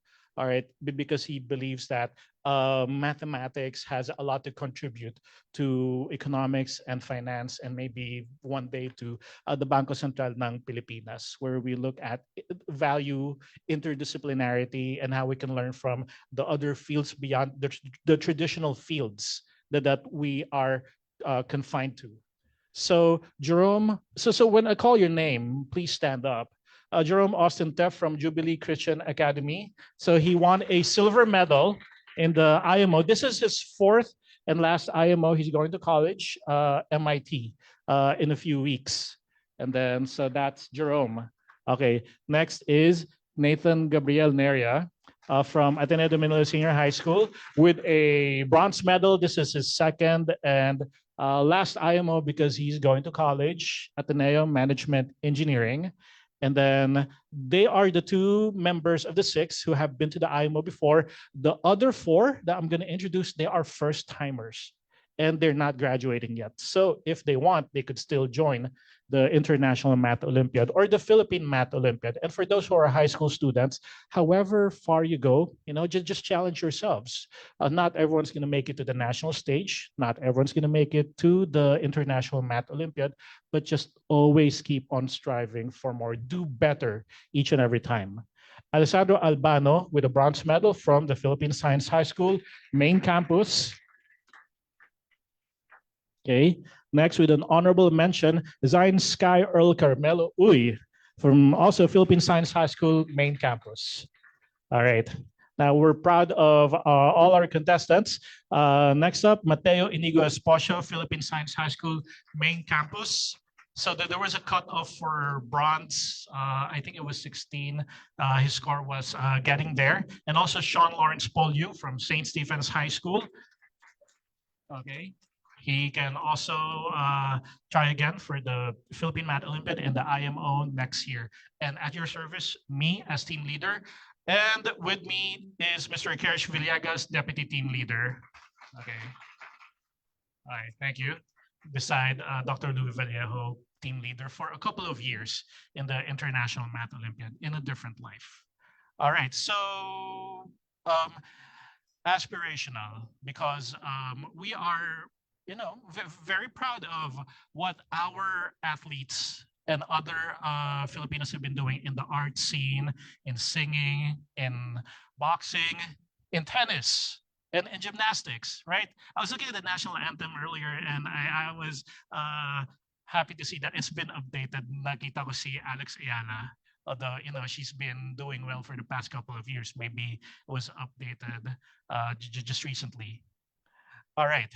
So what happens afterwards? Let me just talk about this study on the career paths of IMO medalists.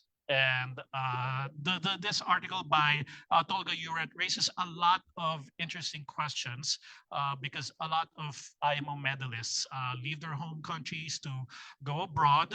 And so are the opportunities equitable depending on the countries that you're coming from? And for those who stay, instead of going abroad. What's the lay of the land as far as opportunities are concerned? Does everyone go into an academic job, or do some choose to take on non-academic jobs? Of course, it's all a matter of preference, what you decide to do. Merong baka gusto mag-politics, like what I mentioned earlier, who ended up being president of Romania, currently the president of Romania. So I don't know kung may gusto mag-showbiz. All right. So, or I knew one who went to the priesthood. Okay.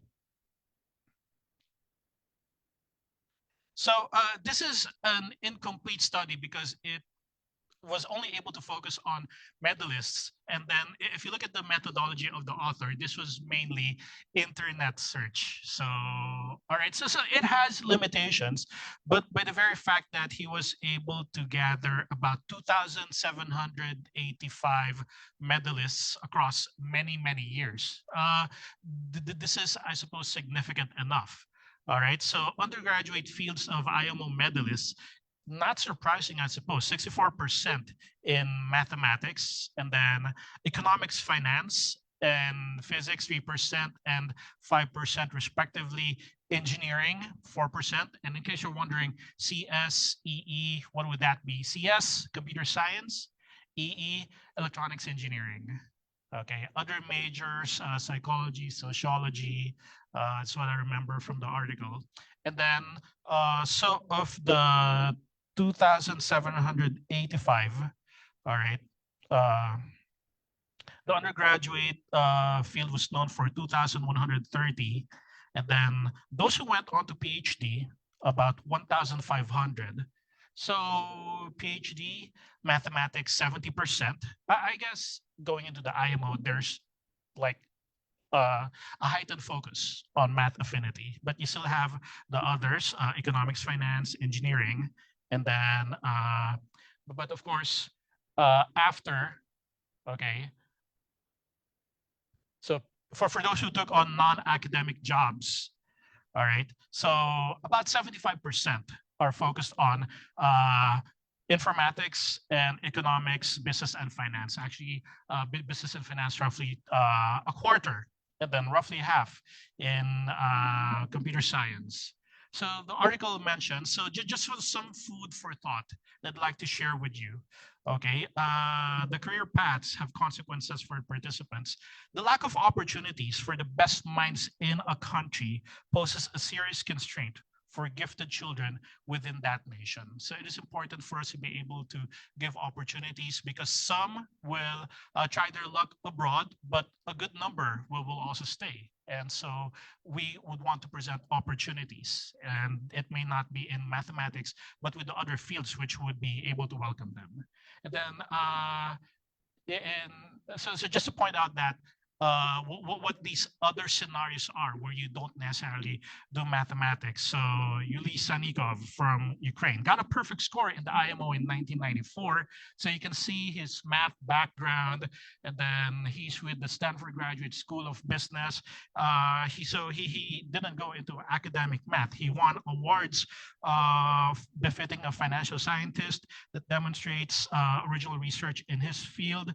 The John Bates Clark Medal is awarded by the American Economic Association to those under 40, a judge who have made a significant contribution to economic thought and knowledge. And then another IMO medalist, Botan Kujegi, who is with the Central European University and University of Bonn, a professor in economics focusing on behavioral economics. So with his awards. And then just to point out that there are also a lot of good work being done in economics by those with classical mathematical training. I asked you earlier about John Nash.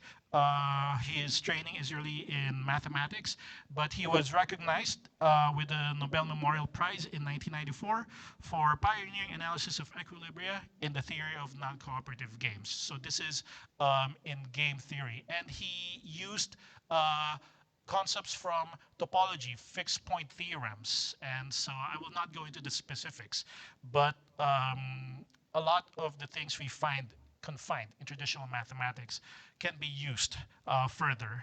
And then some other Nobel laureates, So if you look at his dissertation, that looks very mathematically technical, but then it has applications to game theory. And I guess he's around the time of John Nash in the 1950s at Princeton. So I guess there was that ethos of using math for game theory at that time. And then some more. I'll try to go through this really, really quickly. Where am I? Christopher Sims, so math, and then econ, again, Nobel in economics, empirical research on cause and effect in the macroeconomy. His Nobel Prize lecture was statistical modeling of monetary policy and its effects. I don't know the specifics, but I'm just pointing out, this is like a survey of how you can use math further.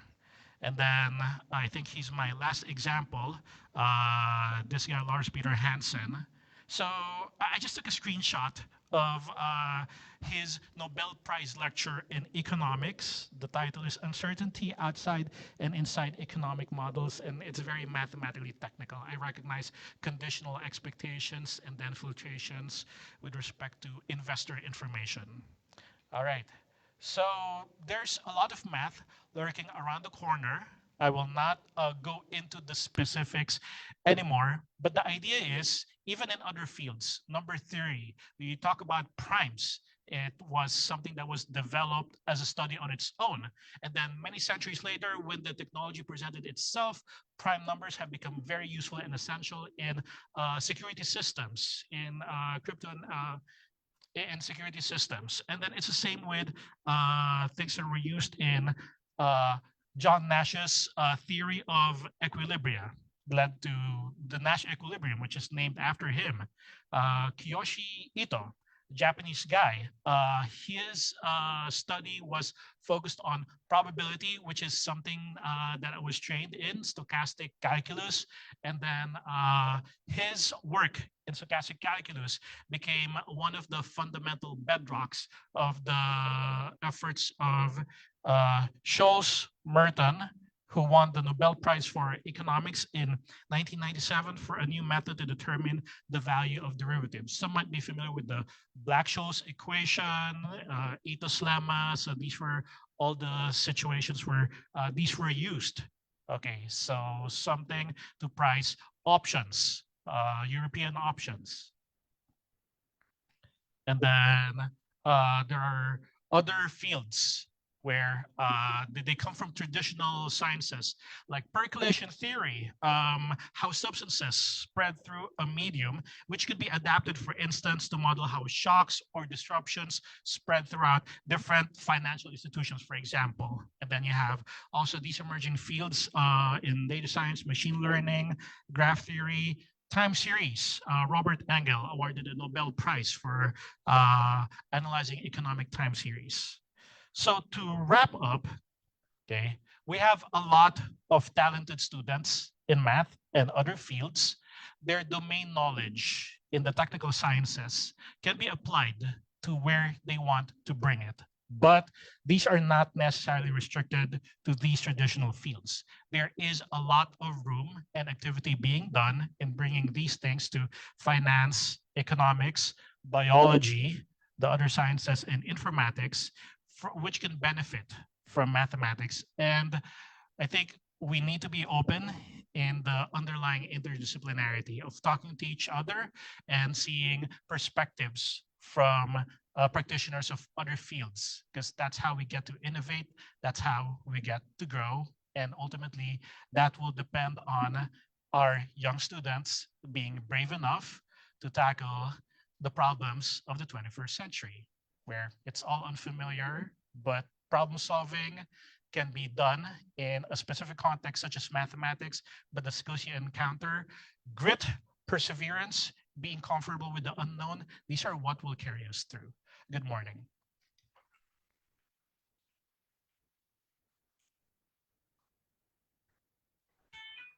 Thank you very much, Dr. Eden, for that encouraging message on the importance of mathematical foundation as well as the openness to interdisciplinarity. And that message also took us through many countries, rich stories, and throwback photos.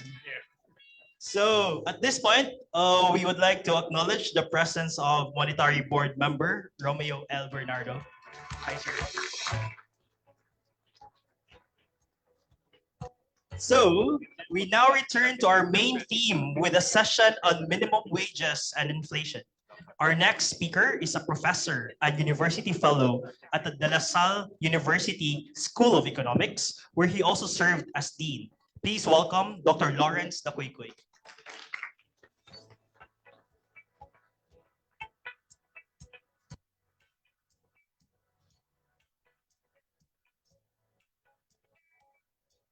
Okay.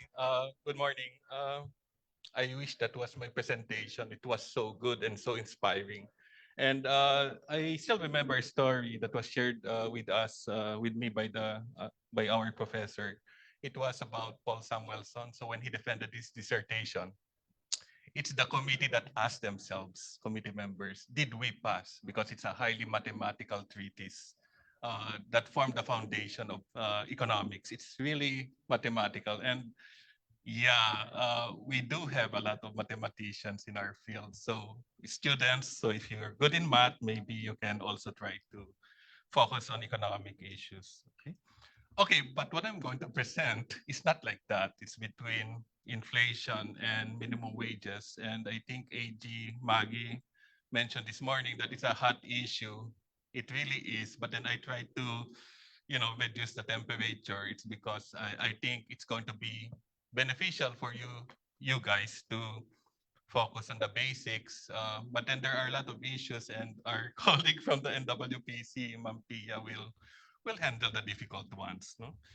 Okay, so I'm tasked to give a learning experience or session for you. So I thought that it would be best to bring down the level, but I realize that we have a lot of brilliant minds here. So I will try to also focus on the more important ones. And this is the realm of economic theory. And of course, it has a very important overlap with policy. It's because of the nature of the minimum minimum wages. So, but first, I need to explain inflation, what it is. And I think this morning, the governor mentioned that it's not that easy to deal with these things, no? And after that, I will focus on on minimum wages. It's a very important societal tool, okay, that is targeted, that is meant to improve the plight or the welfare of workers.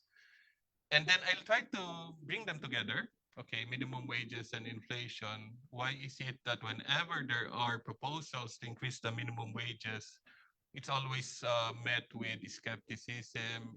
Sometimes it's celebrated as a path-breaking intervention, but then it's not. It's more than that. It's not.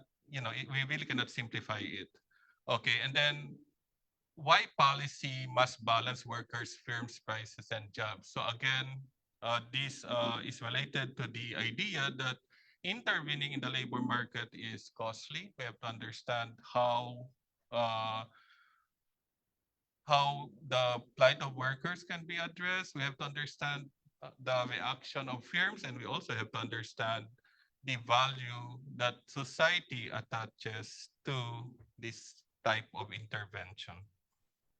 Okay, so all of these are very, very simple, no? Okay, so here's a central question. When prices rise, should wages rise too? Okay, does it follow that just because prices have risen, that you compel the firms to increase wages immediately? So again, in economic theory, you have to really understand how an increase in prices would affect the welfare of workers. And this gives us four important players whenever we talk about minimum wages. The first one, of course, you have workers. The second, you have firms, and then you have the central bank interested in maintaining price stability. And then the last one, you have the regional wage boards. They have divergent interest, but then it's really up to society to assign the proper weights to certain objectives that would improve the welfare of workers, pay attention to the needs of the firms, and then, of course, also endow the central bank with tools that it can use in order to, to address the issue. Now, workers, okay, care about what they pay, what their pay can buy. Okay, so the minimum wage for workers in Metro Manila has recently been increased. But then, well, the news was announced that it was increased, but then it took a while before it was formally implemented. Okay, so as a worker, I care about the salary that I will receive. But then for firms, they care about the cost of hiring workers.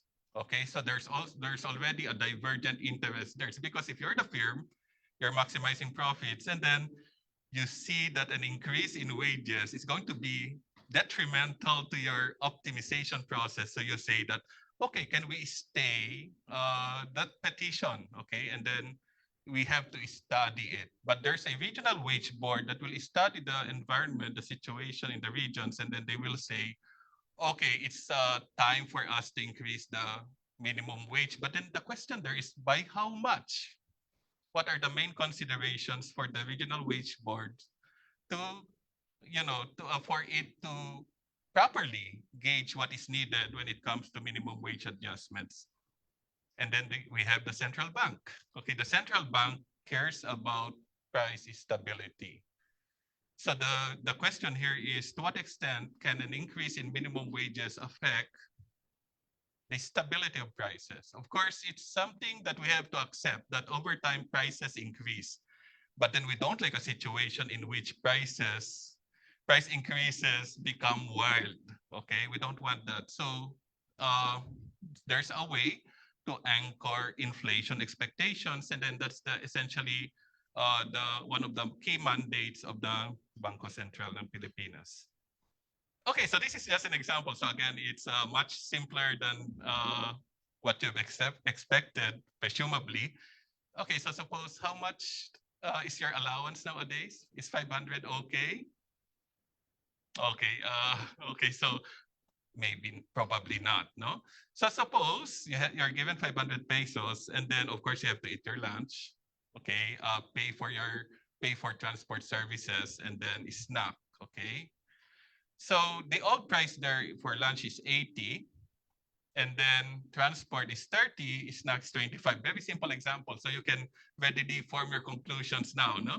Okay, the new price, as far as lunch is concerned, has risen to 95. Okay, so what are you going to do with that?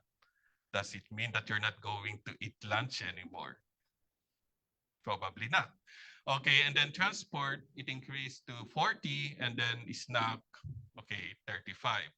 Okay, as an economic agent, you may say that, well, I'm going to save money, so therefore I'm going to forego snack. So that's entirely up to you. But then what we're discussing is essentially the increase in prices. So as you can see, their lunch, transport, snack, they are specific. Okay, they may pertain to specific services and commodities or items, no? So the allowance is the same. I don't know if in your respective household there's this automatic adjustment mechanism, no? You no longer need to ask 500 for your allowance, but then the mechanism will increase it for you. So I don't think it's like that, no? So you will realize that it would buy less, okay? And then that's the idea of lost purchasing power. Okay, especially nowadays. So we have problems in the Middle East, and then that affects the price of oil, which is an essential raw material. Okay, so what is inflation? So again, do not leave BSP without knowing or convincing yourself that you already know what inflation is. So it's the rate at which prices rise over time. And you've seen a while ago, you have lunch, transport services, and then snacks. They may pertain to particular or specific commodities or items. When you see the word prices there, that refers to a price level. So there's a big difference, no? So it's not just one expensive item. Okay, it's a broad increase in the cost of basket of goods and services. and that's called your CPI, the Consumer Price Index. So, but then we know that if inflation is high, the same peso buys fewer things. Okay, so that's something that we should expect. So, which means that we have to be exposed or be aware of the ill effects coming from price increases. But don't get me wrong, later we will introduce a firm who wishes to maximize its profits, then it reacts to wage clamors from workers. No. Okay, so this is a very simple diagram. So it's because there are 13 major categories of expenditures in our Philippine national accounts. So I just highlighted the food, the housing, transport, and as economists, we put everything that do not appear there as part of other items. No, it's like the ever term. And then they form what is known as the CPI basket. So if you would like to learn more about CPI, you just go to the PSA website and you'll be able to see all of the values there as far as the price indices are concerned. Okay, so the CPI tracks how the price of the whole basket changes. So it's a dynamic situation.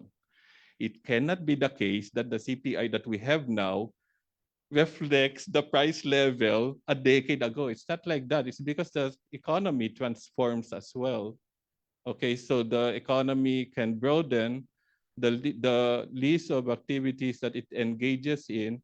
Of course, it's a part of the international trading environment. So therefore, it imports commodities from the outside, and these are priced in dollars, and then they get translated or recomputed in terms of pesos. So if the shipping costs go up, then you would expect that it will the price of goods that we import will also go up, and that complicates of course the operations of the Bangko Sentral, right?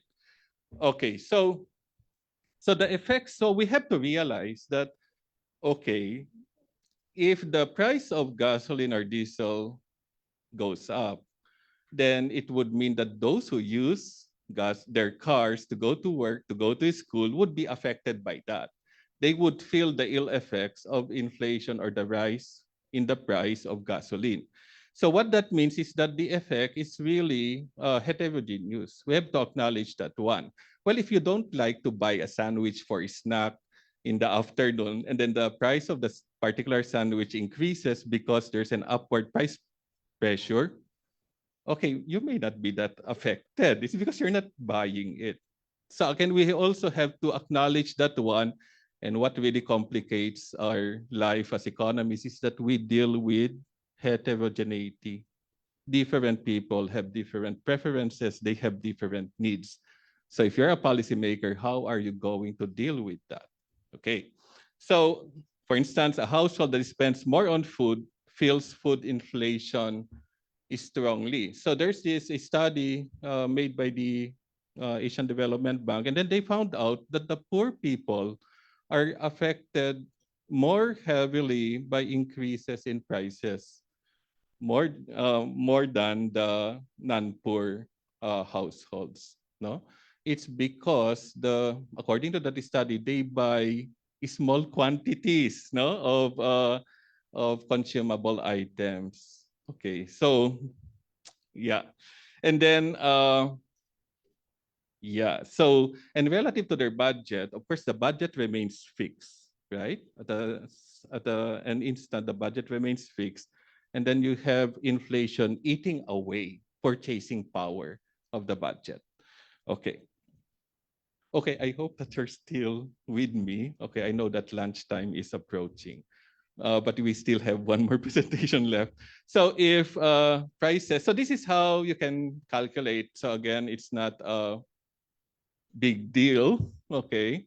But then it's really important because somebody whom you are familiar with may ask you the question, okay, inflation is rising. What's the impact of inflation on my budget. Okay. Okay, so something came out. It's the time remaining. Okay, I'm looking for that. Okay, sandali lang. Okay, so yeah. Okay, so now we go to the minimum wage. So the minimum wage is one of society's tools in order to intervene and then probably or plausibly improve the plight of workers. But then if you ask me, it's not that simple. Okay, so a minimum wage is the lowest legal wage that covered employers may pay covered workers. So we have to emphasize the importance of the word covered. It's because workers who are not considered minimum wage earners cannot celebrate whenever minimum wages are increased. They are not covered. So that should be emphasized. And it's a wage floor. It's not a wage ceiling. Ano bang diferensya ng floor sa ceiling? Yung floor, ito, try going down. You cannot, no? Because it's the floor. But where is it situated? That's the ceiling. So that would prevent you from going up, right? Okay, so uh, it's primarily meant, and then I also share this description. It's primarily meant to protect low-wage workers, but then there are low-wage workers who are not minimum wage workers. Okay, and then when we were trying to look into this, and I would like to thank and the WPC for the interview before, it's really hard to estimate the number of minimum wage workers in the Philippines. And based on the news, 1 million workers are supposed to benefit from the most recent wage increase in NCR.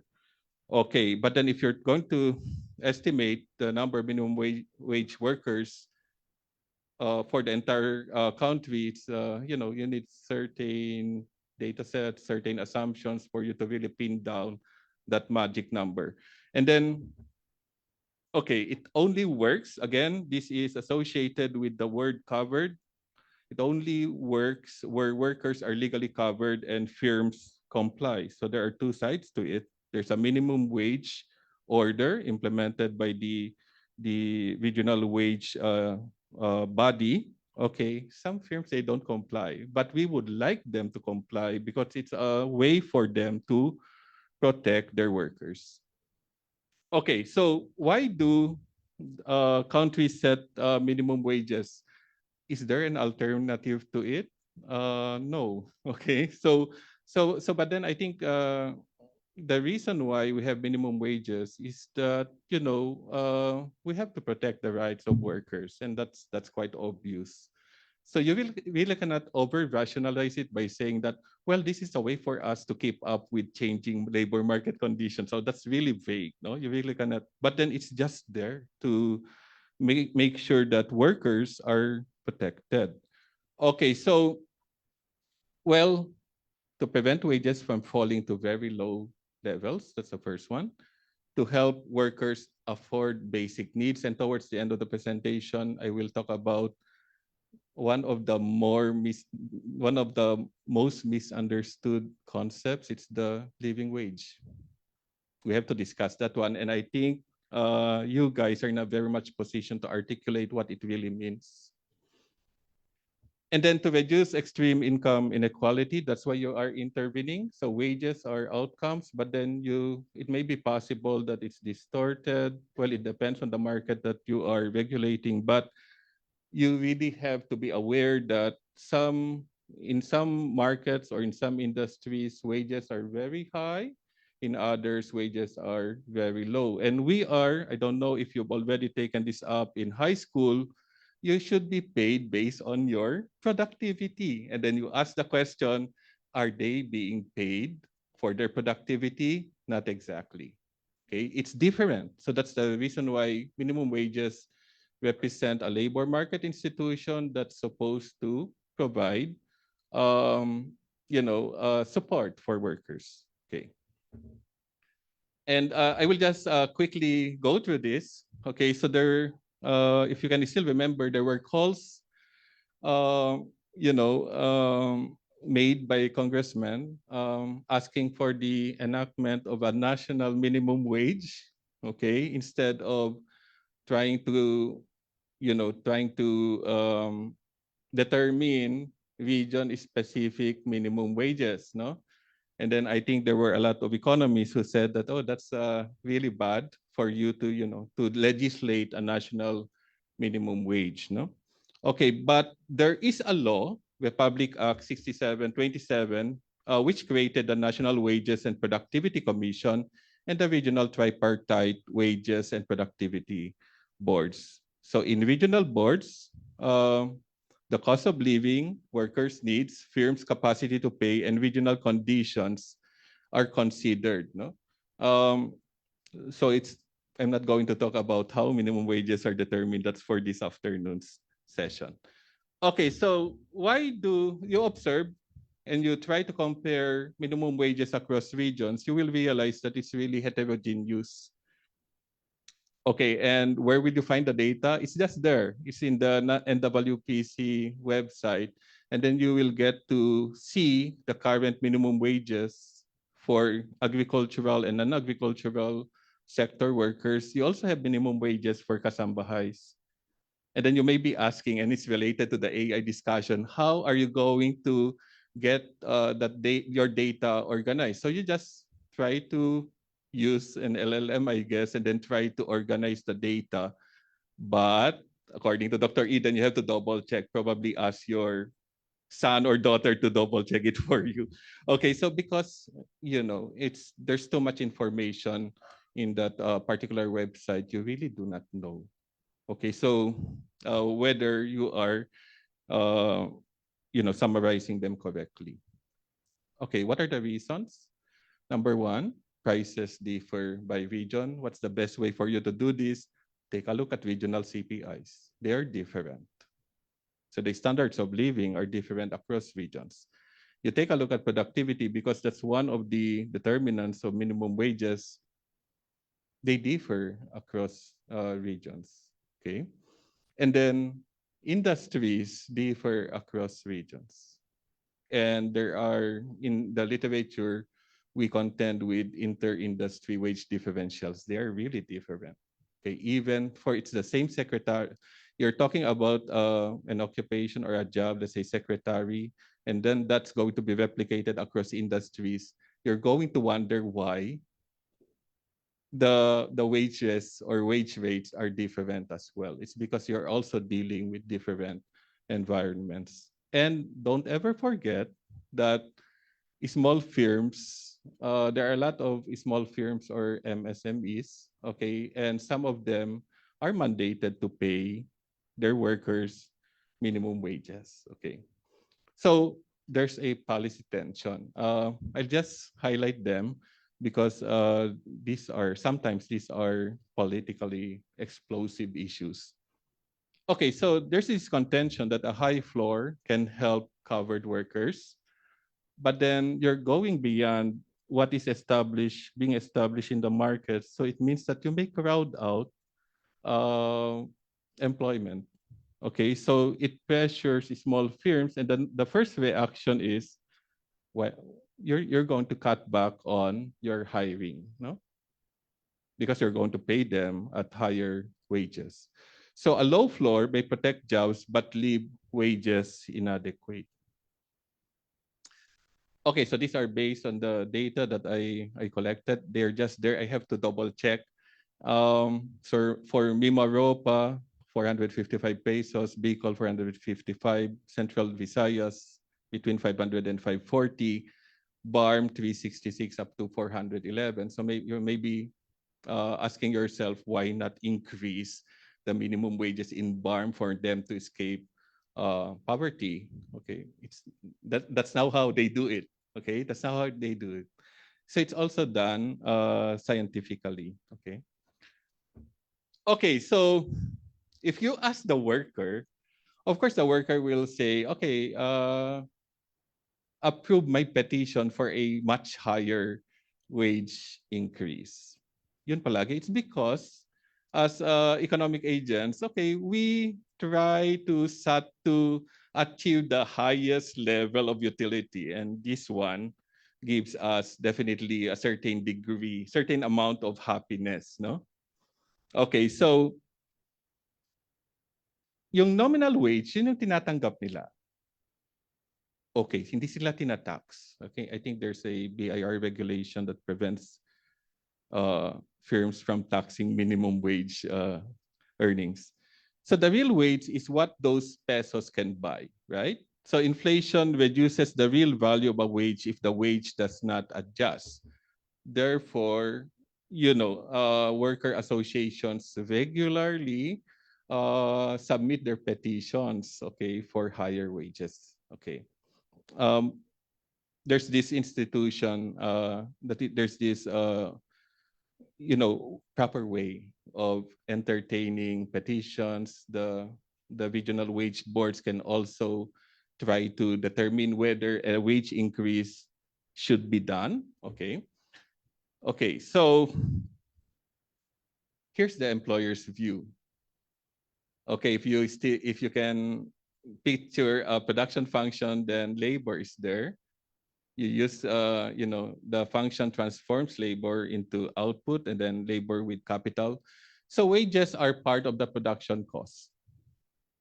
Okay, so if ever they hear petitions for wage increases, of course they will uh, say something about that. Okay, why is that? It's because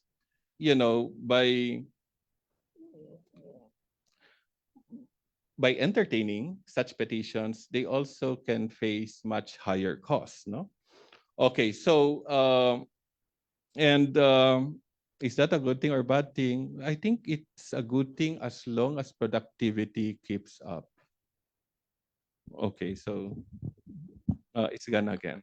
Okay, so oh, it's there. So you have here. Okay, so okay. So if wage floor rises, some firms face higher labor costs. Okay, that's expected. But again, we have to figure out the number of minimum wage earners that are employed in a particular region. Firms may respond by raising prices. So we're now trying to, we're now trying to link minimum wages to inflation. Okay. And then okay, so firms may respond by raising prices, reducing hours, hiring fewer workers, increasing productivity, or accepting lower profits. So the response depends on the firm, the industry, and the region. So if you're going to apply economic analysis for this, you really have to be mindful of the kind of heterogeneity that you will face.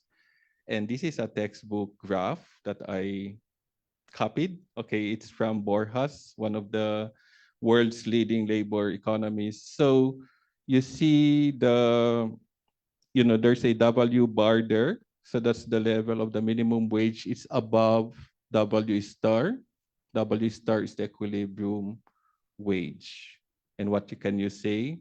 As long as the minimum wage is at a level higher than the equilibrium wage, we say that it is binding. Okay. And when do we say that a minimum wage bites? Okay, so there was this economist who developed what is known as the Cates ratio. I look at the 1970 publication. It's not exactly like that, no? But then it was refined further by OECD, and then it's just the minimum wage divided by the median wage. So if you've already taken up statistics, so you're supposed to, so the median is the point that separates the distribution or divides the distribution into two equal parts. To the left of the median, you have 50% of workers receiving less than the median wage, and to the right, you have 50% of the population of workers receiving more than that. So we just get the ratio and then try to take a look whether that ratio is high enough.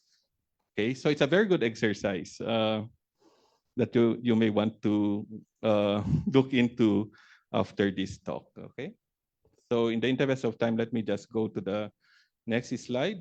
Okay, so this is just a simple exercise. You fix the nominal wage and then you just allow the inflation to adjust. So it's not really healthy for if you have inflation accelerating. Okay, it's because at the end of the day you will be left with less money to use to purchase your basic needs and services.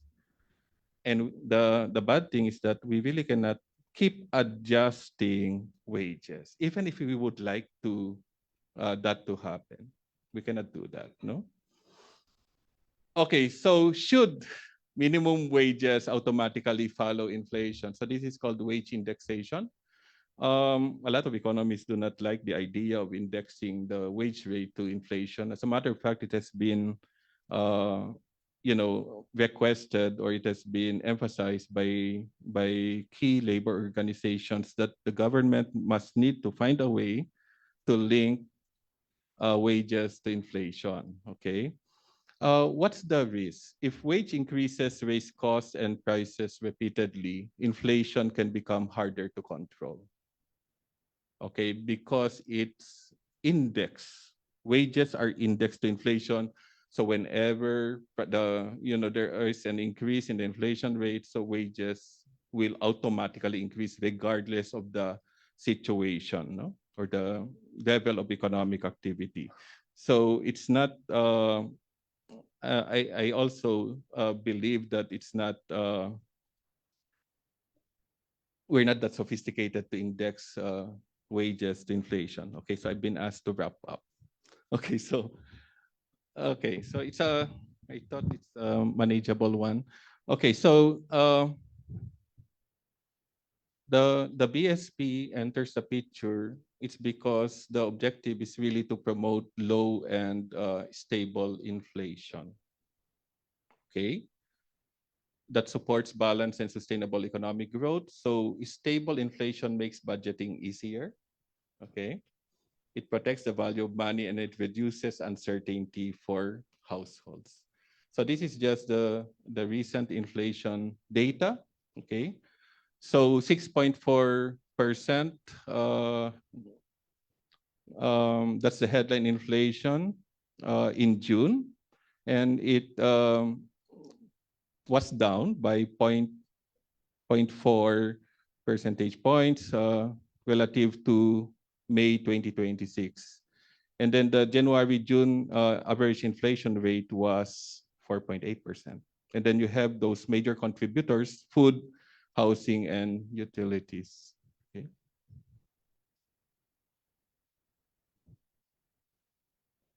Okay, so I would like to emphasize that minimum wages cannot solve all price problems. Okay. But then I really believe that it's a very useful societal policy whose aim really is to protect workers, no, and balance the interests of parties involved. And then, of course, as I mentioned, those are not covered by minimum wage orders. They are usually found in the informal sector. So what are you going to do with them? So that's also a pressing policy concern. So let me just quickly uh, go to some of the slides. No, so there are three channels to remember whenever you talk about minimum wages and inflation. Okay, first, minimum wages can raise income, so the target is worker welfare, and also employment may be affected by minimum wage policy. And of course, they can affect costs, so therefore the general price level may increase as firms are going to react to higher costs of production. Okay, so let me just focus on this. Okay, so you've heard about minimum wages, but I think it's also important for me to talk about living wages. Okay, and then there's a methodology that has been developed to precisely measure living wages, and that's called the anchor methodology. So we did something in Ilocos Sur before. There's a study that we did in 2022. We went there. We asked households their food preferences, And then we even measured the the toilet, the living room. We identified some of the assets that they have. So we went there, and then we tried to come up with a measure that would allow them to still benefit uh, from how do you call this? To still benefit, satisfy caloric requirements, even if it's not the most extravagant food bundle. Okay, so it's very different. It's because to measure inflation, you have the CPI, right? It's a basket of goods and services. So in here, it's community based. Okay, so the objective really is for us to measure the living wage in that particular community. And so my colleagues in the Anchor Research Institute updated the estimates that we had computed before. So in November 2022, the net living wage per month is 15 or was 15,000 for '06. And then you have the mandatory deductions. So the gross living wage per month amounted to 16,643. And then that was updated several months after. So the net living wage per month was 16,320, and then the gross living wage per month was 17,744. No, and then you take a look. We compared it with the lower Region 1 minimum wage, and it turns out that the minimum wage as a share of the living wage in November 2022 was 43.1%. In June 2024, it's 52.1%. So you have this clash between two important wage concepts, minimum wage and then the living wage. And it was updated by our colleagues. So as you can see here, you have family living expenses. These are already we also computed the dollar equivalent. You have the net living wage, and then you have the total mandatory deductions, and you have the gross living wage. That's how we can inform the debate. It's because I think some research organizations, they will try to project a much higher living wage, but in our view, it has to be community informed. Okay, it has to be community informed. So this one is a bit expensive to undertake, but it's informative. It's because you will find out exactly what the decent budget looks like, no? In order to carry out activities in their respective locations. Okay, so this is just for you guys. So you can look at the data. So as I mentioned, you can go to psa.gov.ph. There are a lot of data there. Data on CPI. You also can take a look at the NWPC website. Okay, so you ask yourself, how fast are prices rising? So we should be aware of this. Which items are driving inflation? So it's not going to make a lot of sense if you generalize. No, you have to inspect the individual components that are associated with the CPI basket, and then you have to ascertain their respective contributions. Now, minimum wage policy differs from one region to another, so also do not overgeneralize by saying that, well, policy that works here also works in other parts of the Philippines. That's not good economics, no? And is the minimum wage close to the median wage? This is a very good application area for your statistics. Why? Because you have to try to see what the wage distribution looks like. Okay, and then draw a line that corresponds to your minimum wage, and then you will see the big picture, hopefully. Okay, and then of course, how many workers are formal, informal, covered, and uncovered. Okay. Okay, so siguro, so the key takeaways na lang, no? Inflation reduces purchasing power. Huwag kayong magsaya kapag mabilis yung pag-increase ng presyo. That's really bad for us. Minimum wages try to protect low-wage workers. You really have to qualify, is it based on productivity? Well, that's one of the considerations, but then generally it's not based on a single factor. And a fixed nominal minimum wage loses real value when prices rise. Okay, that's easy to understand. Wage increases affect firms, jobs, and prices. Informality limits how minimum wage policy can reach. And then living wage methodologies are worth trying. Okay, just for us to participate in national debates. No? Okay, so I think that's it. Okay, in terms of time allocation, fewer time is for Q&A, but I would appreciate your questions. No?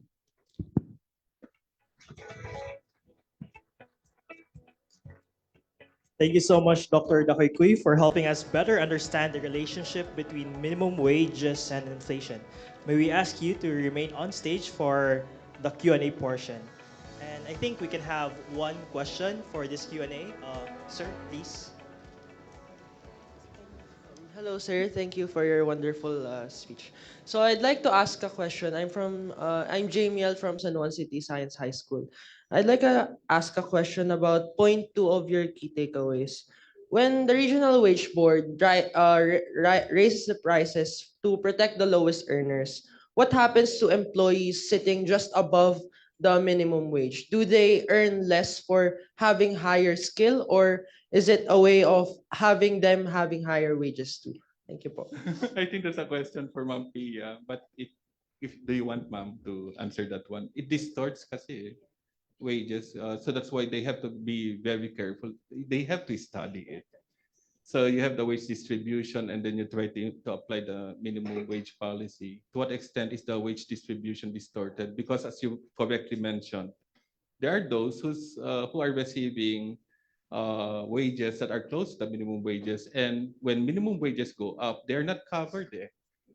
So they're left grumbling, and then they may ask for more. But then that's a very interesting one. So that's the reason why the the regional wage and tripartite productivity boards they study these requests for minimum wage increases because they know how the distribution will be affected by that. They know exactly how jobs are distributed in that particular region. But that's a very interesting question. Yeah. Thank you po. Okay. I don't know if I answered it. Did I? Okay. So yeah. Thank you, sir, for the question. And thank you very much, Dr. Dakoy. And thank you to everyone who joined the discussion. Okay, We so- have Yeah. Thank you, guys. So far we have discussed technology, jobs, wages, and prices. Our final morning presentation brings us these ideas closer to the institution hosting us today. We now turn into an important question. What role does the Bangko Sentral play in the economy and in our daily lives? So to guide us through this topic, our next speaker is from the BSP Economic and Financial Learning Office, where she promotes economic and financial education. Please welcome Ms. Sharon Ang.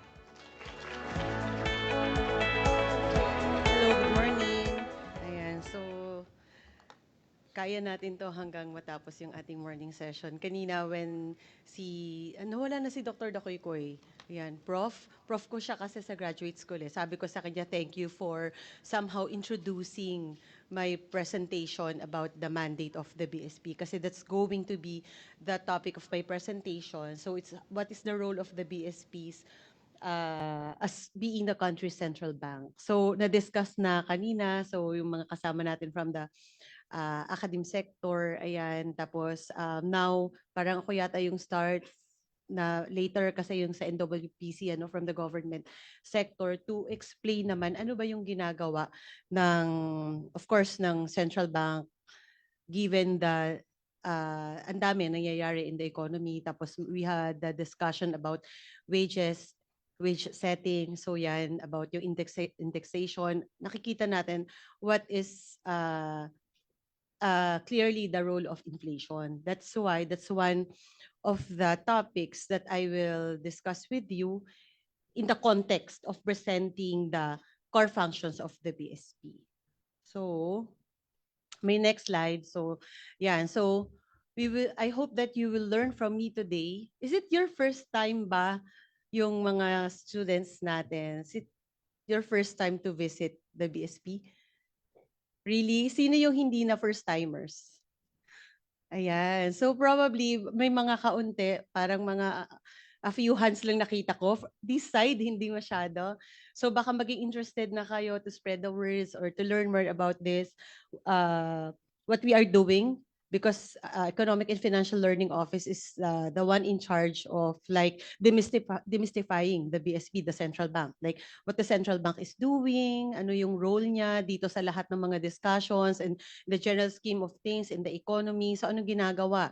Ang central bank lang ba ay nagpiprint ng pera? So that's the most popular knowledge about the BSP, 'di ba? So yung central bank may building na bawal pasukin, pag nakita nyo puro guards surrounding the BSP area. We also have the our office in Quezon City, Security Plant Complex. So kung merong money heist kayo dyan, so hindi dito sa head office, wala dito. Hindi dito yung ginagawa yung pera, so doon kayo magpunta. Nandoon ang printing and minting of banknotes and coins. Nandoon, wala dito. So dito si Governor kami, puro trabaho. Kanina sabi ni Governor, maybe in the future you will be interested to join us here, no? So kanina very inspirational yung sinabi ni Sir kanina, yung mga mathematicians, so mga aspirants. So ang dami. So we have the Research Academy kay AG Maggie. So there's a lot of opportunities here in the BSP. So yun nga, for you to understand, ano ba talaga yung ginagawa ni BSP? Ano yung ginagawa namin as part of the BSP's workforce? So first, I'll present to you the BSP's mandate. So ang dami niyang ginagawa, but I will focus on the core functions of the BSP. No? So saan ba naka-anchor yung mandate ni BSP, like promoting price stability? So bakit BSP is assigned to do that task compared with other government institutions or probably compared with other private institutions as well. And I will also try to touch on other functions of the BSP given the limited time that's given to me. So medyo ano lang tayo, times 3 yung aking yung pagsasalita. Kaya ko naman yan, no, Louie? Train tayo dyan. Ayan, so here, ayan. So this is a familiar face, 'di ba? Kanina nakapagpa-picture na kayo. Umabot naman ako kasama yung aming BSP governor. So this is just ano lang tayo, just to set the scope. Ano ba yung ginagawa ni BSP? So hindi kasi siya kung ano lang yung maisip niya, anong ginagawa niya, no? But we have the Central Bank Act that guides the central bank kung ano ba talaga dapat yung gagawin niya within its mandated functions, ano? So dito marami, and this is just one of the highlight ko lang ito, but in terms of our discussion, I'd like to highlight this portion. So the BSB Central Monetary Authority that shall function and operate as an independent and accountable body. Okay? Kanina nandito yung aming monetary board member, si MBM Romy. So isa siya sa members ng monetary board kasi ang chairman niya is the BSP governor. So independent body siya. Ayan. Ay, okay. And then yung isang ito na lang.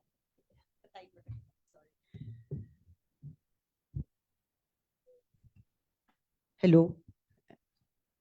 Ito na lang ako lalapit. Okay, so yan yung si BSP Corporate in the discharge of its mandatory responsibilities concerning money, banking, and credit in line with this policy and considering its unique functions and responsibilities. So bakit siya unique in terms of its function? Kasi mamaya i-explain ko no kung bakit si BSP lang yung kanina nasabi ni Sir Lawrence ni Dr. Dakoy-Koy kung bakit si BSP yung nagbabantay, no, o gumagawa ng mga policies to promote price stability para hindi masyadong magalaw yung inflation, because this indicator, economic indicator, is very important sa maraming mga policy making here in our country, including wage setting in the Philippines. And the BSP is also unique despite being a government-owned corporation. So BSP is a GOCC, but it enjoys fiscal and administrative authority. So it means that the BSP is kumbaga parang unlike other government agencies, so meron siyang autonomy or independent siya na yung about income generation, expenditures, but it should be in line with the achievement of its mandate, particularly its primary mandate of promoting price stability. So ito sa simple illustration, ito tawag namin 3 pillars of central banking. I can talk so a lot about what the BSP is doing, but I will just, ito lang yung parang illustration, I will just focus on these three. Ang dami kasi talaga niyang ginagawa. So, among other things. So, first, I will explain to you the price stability mandate of the BSP. Okay, second is the financial stability mandate of the BSP. And third is the efficient payments and settlement system, how the BSP promotes that. Okay. So now we will focus on the price stability objective of the BSP. So paano ba ginagawa ni BSP yan? Dami niyang ginagawa. But the framework that the BSP, the framework that guides the BSP in doing that is the monetary policy. Yan. So maalala niyo, di ba, may fiscal policy, may monetary policy. So ano mga students natin, mga senior high school students, and then first year, second year college. So somehow you were able to touch on the fiscal policy kaunti. No, kasi when we talk about fiscal policy, it's about the income generation, basically, and spending in the country. But when we talk about monetary policy, we are talking about money supply in the country. So yan. So pero yung the lead office for the fiscal policy ay neighbor lang namin. Nakita yo yung DOF. So andito lang siya, ilang steps away lang. Hindi ka nga makaka 10,000 steps. Baka mga hindi naman 10 steps, mga few steps lang. So nandito. So yan. So si BSP, remember that sa country's monetary authority, so that's in charge of the monetary policy. So yon, so huwag niyong kalilimutan. Hindi lang siya gumagawa ng pera, guys. Hindi lang siya nagpiprint, hindi lang siya katulad ng ibang central bank, katulad nung nandun sa money heist. So it's the country's monetary authority. Okay. So, paano ba yan ginagawa? Kaya nga sabi ko kanina, thank you kay Lawrence for introducing the concept of inflation. Ayan, kasi since the BSP is promoting price stability, so it monitors that major economic indicator, that is inflation. Kasi yung inflation kasi it measures the price movement in the country. No, so the BSP is influencing the level of inflation in the country. So how? Through kanina na mention ko, through its monetary policy. So kanina na define na ni Ross ano ba yung inflation, yung definition niya, and hindi yun maganda. No, but we cannot keep prices from not rising. Kasi in parang developing economies kasi, syempre tumataas yung spending ng mga tao. Law of demand and supply. Diba? So kapag yung demand, mabilis siya, mas mabilis siyang lumalaki, tumataas yung aggregate demand versus aggregate supply. So assuming na constant na yung ibang mga bagay-bagay in the economy, so the natural tendencies of prices is to increase. Okay, so totoo naman yun, di ba? Lahat kayo, for example, binigyan ko kayo ng 100 pesos, ibebenta ko to, hindi nagbabago lahat, ito lang yung supply. So lahat gusto nyo ito, pwede nyo i-bid up yung prices nito. Okay, so yun. Ngayon, hindi kasi magandang ganun eh. So that's inflationary in nature, kapag ganun yung nangyari. So si BSP, yun yung tinitingnan niya. So kailangan niyang influence ang inflation in the economy. We want that because sabi nga ni Lawrence kanina, it preserves the purchasing power of everyone. Okay, so kaya medyo mahirap itong role ni BSP. Ngayon, papunta na tayo sa mas challenging na part. So paano ginagawa ni BSP yun? It's easier said than done.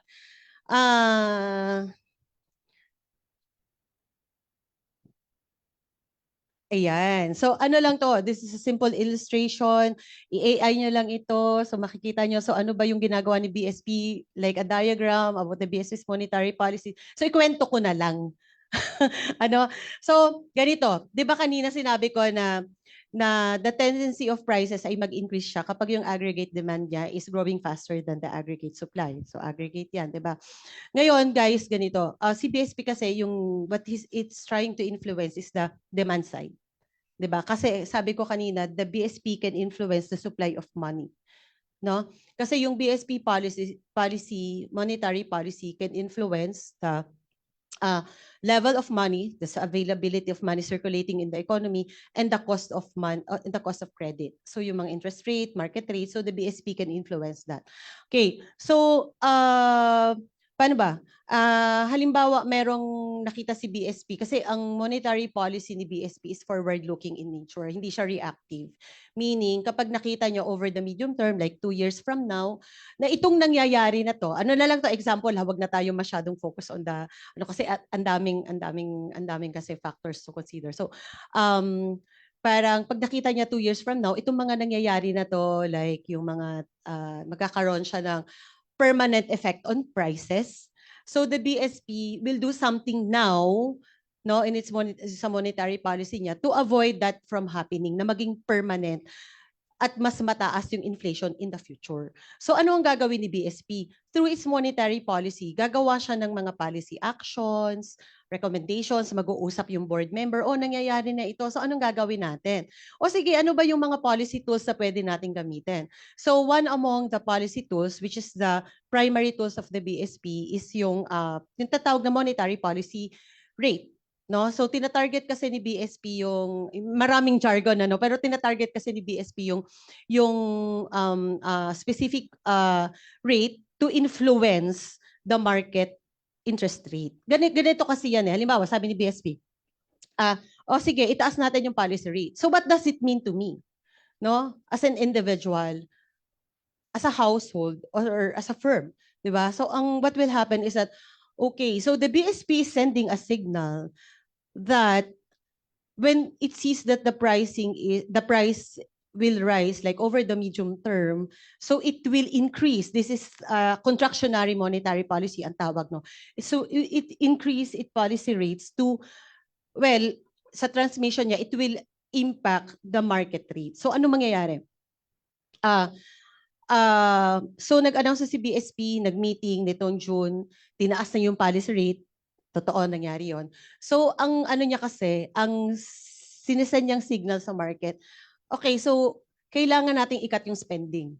Kasi kapag aggregate demand is rising faster than aggregate supply, di ba, inflationary yon. So, lalong mangyayari yung kinatatakutan na inflationary environment in the future. So, wag. Ayaw natin ng mataas na inflation.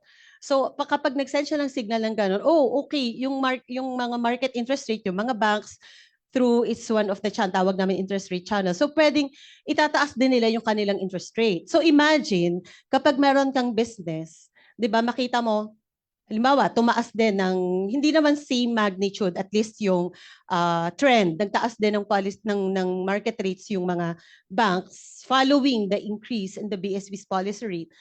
So ang implication niya, more costly for me to take a loan from a bank, 'di ba? So ang gagawin ko, hindi na muna ako mag-expand ng business, hindi na muna ako kukuha ng loan. So kumbaga, yung spending or yung money circulating in the economy, somehow it's lesser, relatively lesser, 'di ba? Kasi naiwan sa bank hindi ka kumuha ng pera.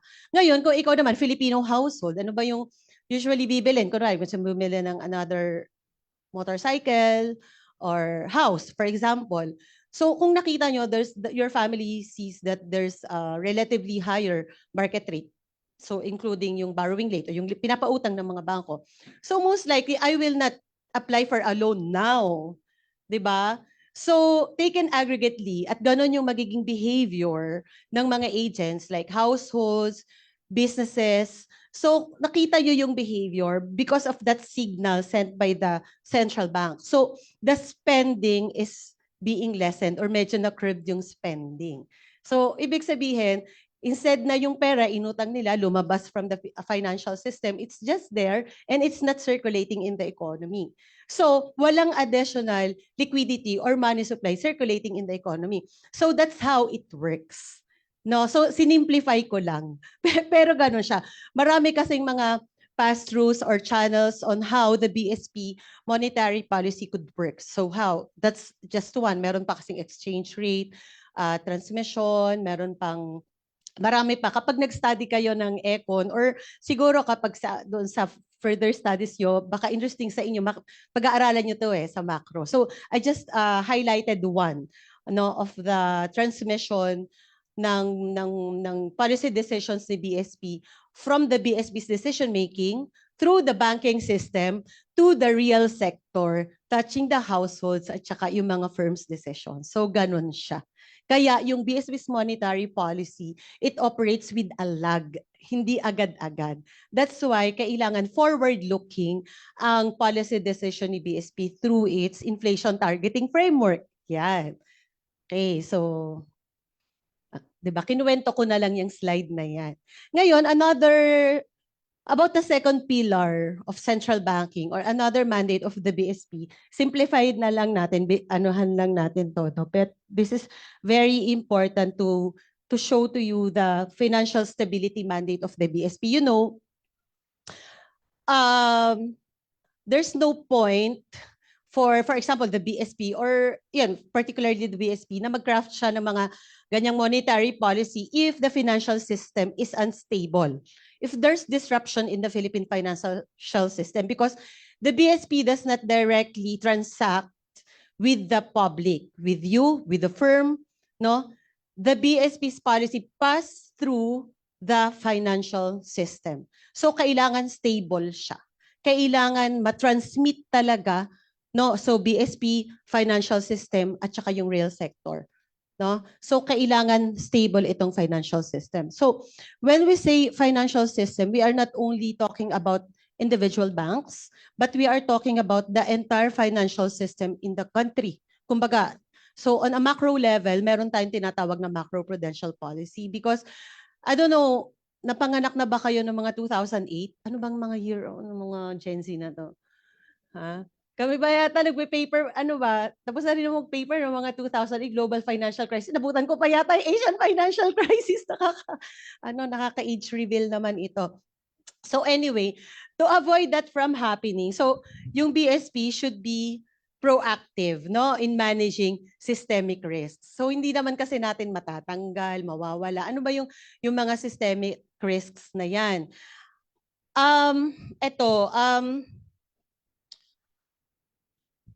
So, ano kasi yan parang yung isang objective is para magkaroon ng effective transmission of BSP's policy to the real sector. Yung isa naman is to preserve the the trust and confidence of the public in the financial system kasi it works in two ways, no? Parang ganyan yung bakit gusto din ni BSP na talagang i-promote itong financial stability. And syempre, it's gonna be a big problem not only to the BSP but to the whole country kapag nagkaroon ng disruption in the financial system. So ano yung ginagawa ni BSP? I-manage na lang natin yung mga risks that could threaten the financial stability of the country. So, ang ginagamit naming analogy yan, yung traffic system. So imagine yung financial system, so ito yung traffic, ako kasi taga-south. So yung SLEX, dumadaan din ako sa Skyway. So kapag tuloy-tuloy lang siya, 'di ba? So parang lahat ng tractions in the economy, okay, walang disruptions, walang nagagalit, walang nangbabash. So lahat ng mga, kung ano yung policy decisions ni BSP, the assumption is that it will be affected in the country, even if with a lag, pero at least you can measure that lag if there's a smooth functioning in the financial system. So eto, si BSP, kumbaga parang it ensures, given using the analogy of the traffic system, it ensures that all the cars, the financial players, and the traffic system, so ito yung buong system, the BSP ensuring na tuloy-tuloy lang siya. No, it's okay if you don't talk about the BSP as long as it's doing its job. Kasi usually pag pinag-usapan na yung BSP, kung ano na yung mga sinasabi. But if you don't talk about it, but it's functioning well, so okay lang yan. No, so through the BSP's macro-prudential policy, it manages the systemic risk. So ayaw niyang, kasi minsan may mga pwedeng mangyari. For example, masyadong malaki, too risky yung mga activities ng mga big banks na kapag may nangyari, they're too big to fail. Okay, so minomonitor yan ni BSP among other things. So marami siya. Nandyan pa nga yung climate change. So the BSP is looking at important indicators, no? Just to make sure to assess, to study, ano ba yung mga dapat nating gawin, policies or moves, no? To promote financial stability in the country. Now, looking at each car naman, kasi kanina yung buong traffic system, looking at each car, so we can think of it like the banks, no? So the BSP, we have our accountants here. They are looking at different banks. So we have universal banks, ano ba, iba-ibang type of banks.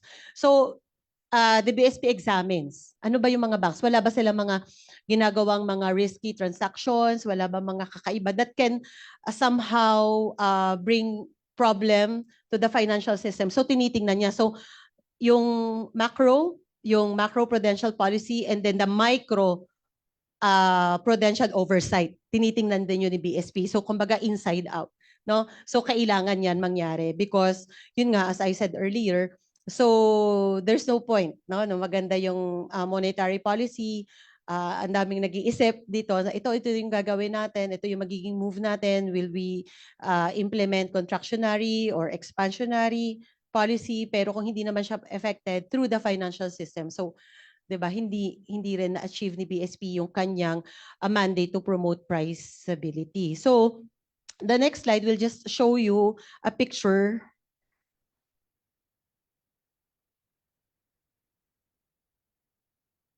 Ayan. Ayan, ito yung sinasabi ko, no, yung microprudential oversight. So looking at each car, this is how the BSP ensures o yung ginagawa ni BSP to make sure na okay lahat ng mga cars in the traffic system, okay ang mga financial players in the country. Okay? Ano lang to, no? Picture lang just to let you know that that there are different financial regulators in the country. So si BSP is just one among the other financial regulators. So we have the Securities and Exchange Commission, Insurance Commission, we have the Cooperative Development Authority, the rest, si BSP na yun nagsusupervise and nagre-regulate with the goal of ensuring that these entities are functioning well. No, they will not give us problem, no, that they will somehow parang titingnan na, baka mag-cause siya ng disruption in the financial system. So kailangan titingnan siya, and yun nga, nag-examine, we have on-site and off-site examination. Okay, so when say on-site, pumupunta talaga doon sa bank, titingnan talaga yung books, may interview silang ginagawa. Off-site naman, so pwedeng dito na lang sa office through submission of documents and compliance of BSP supervised institutions. Okay, so mabilis na lang tayo. Okay, saktong wrap up na daw. Ayan. Even pawn shops si BSP, ayan, nire-regulate niya yan. Si BSP nag-i-issue ng license, making sure that money service businesses, including pawn shops, are complying with the guidelines set by the BSP. So for the third pillar of central banking, this is another mandate of the BSP. Okay. So the BSP promotes efficient payments and settlement system in the country. All right. Lahat kayo nakasama na dito in terms of retail transaction. Do you have e-wallet? Do you buy products online? Yan. So you make online transactions. So the BSP is behind that, no? Ensuring na smooth ang ating mga financial transactions, not only on yung mga large value transactions, but also itong mga retail transactions. Okay. Reliable payment keep the economy strong. Okay, so may mga advocacy programs din ang BSP to include all Filipinos in the formal financial system. So through digital payments, kahit mag-own ka lang ng e-wallet. Kasi mahirap yan 'di ba? Remember, I told you earlier that the BSP's policy passes through the formal financial system. So it will not benefit all Filipinos if not all Filipinos are part of the formal financial system. No? So kailangan talaga merong inclusion na tinatawag namin. So itong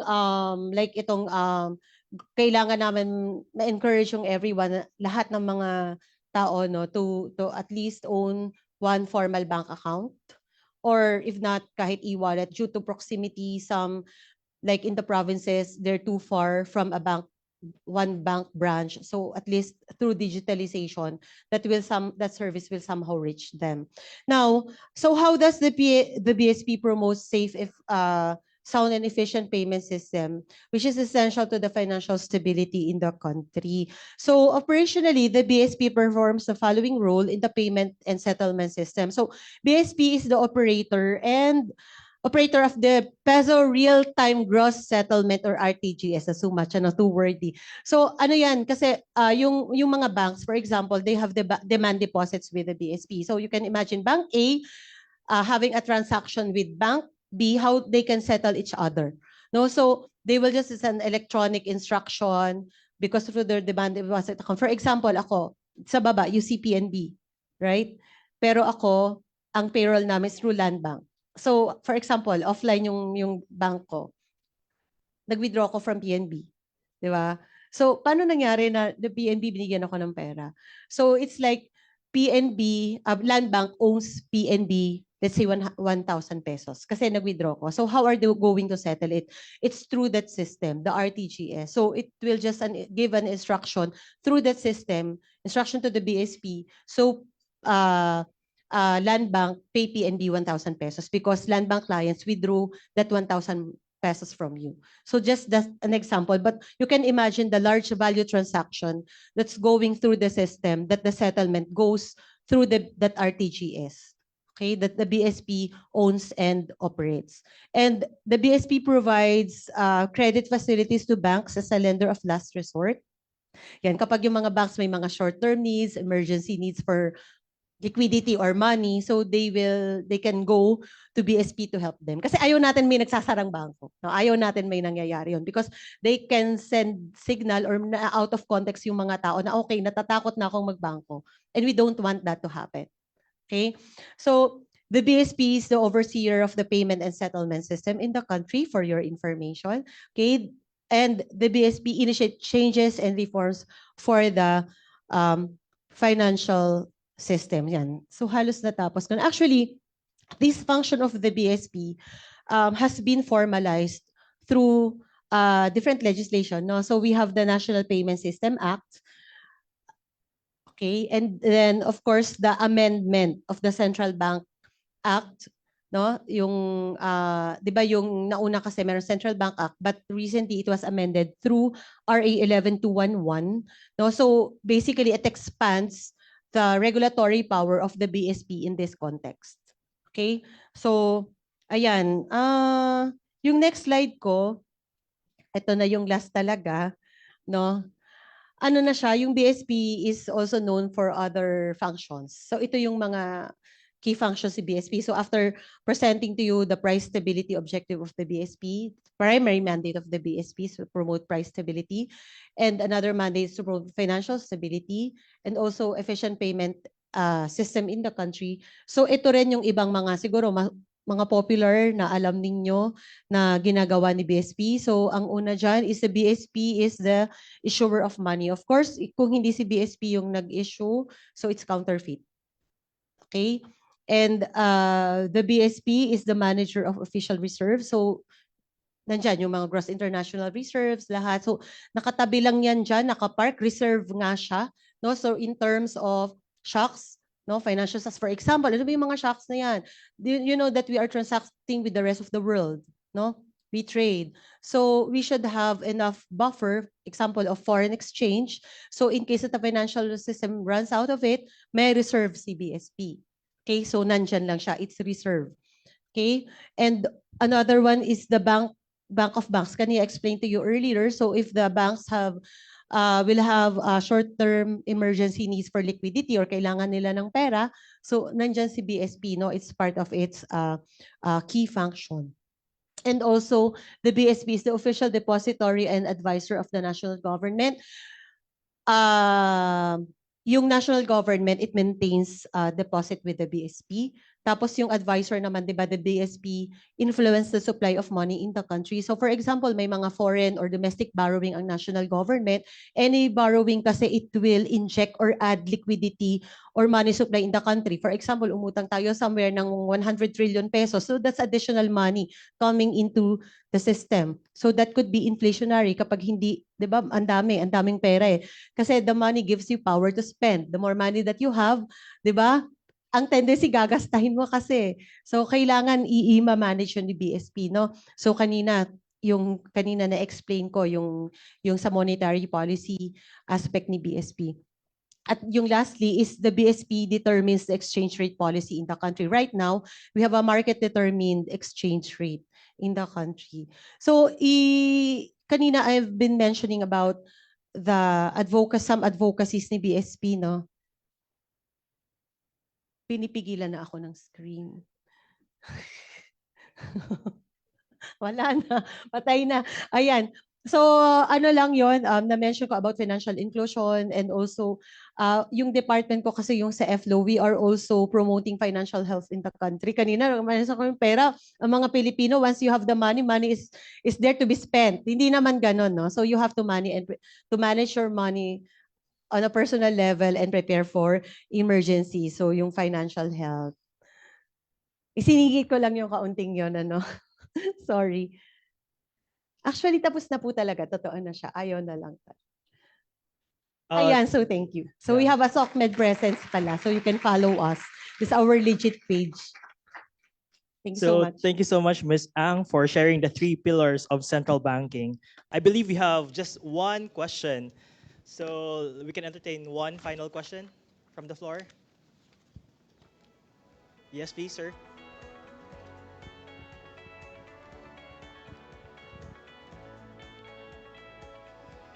Off na rin yung mic niya kasi time's up.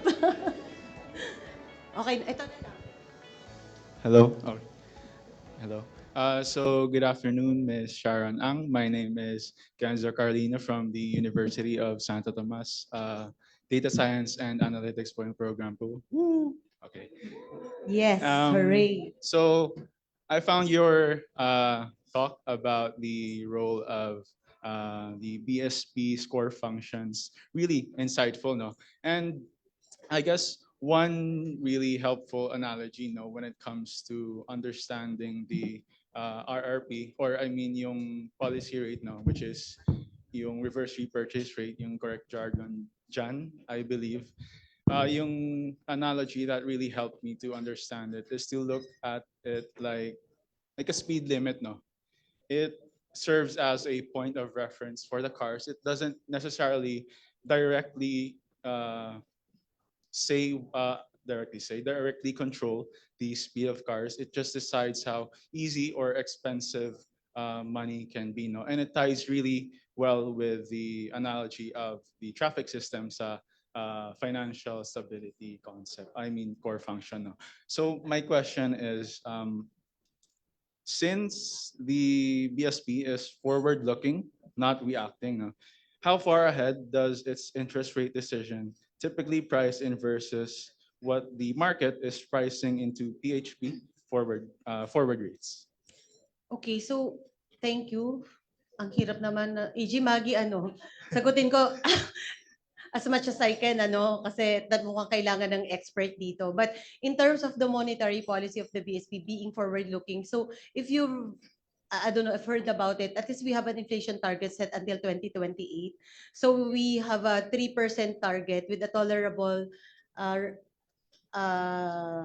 one minus plus minus 1 percentage point, no? Kasi may mga iba kasing mga other factors that could impact inflation. So the target is 3%. Actually kanina na percent ni Lawrence, di ba, may mga assumptions siya kapag 5% yung inflation. Sabi ko, ang taas naman nun, may 20% scenario pa siya. Dapat, ikaw dapat 3% lang set mo dun sa target namin. Sige, okay na yung 4%. Pero 5% nag-set siya ng sample. So ganun siya hanggang 2028. Medium term lang naman yung siniset ni BSP.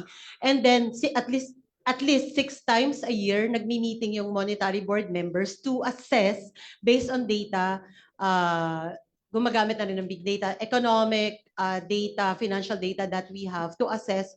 Kasi yun yung frequency kung kailan ba siya mag-a-adjust ng policy interest rate niya. Kasi nga forward-looking siya because we understand that the decision now will not have an immediate impact. So like, it depends on how the market will factor in the policy decision of the BSP. So, medyo key talaga dito yung mga data that we can process. Tapos yun, That's right, proactive siya. Tapos yung last question mo about How far ahead does its interest rate decision typically price in versus what the market is pricing into Philippine peso forward rates? Philippine peso? Forward rates. Forward rates, naku, medyo it's operational na siya. Baka hindi kasya yung ating time for that.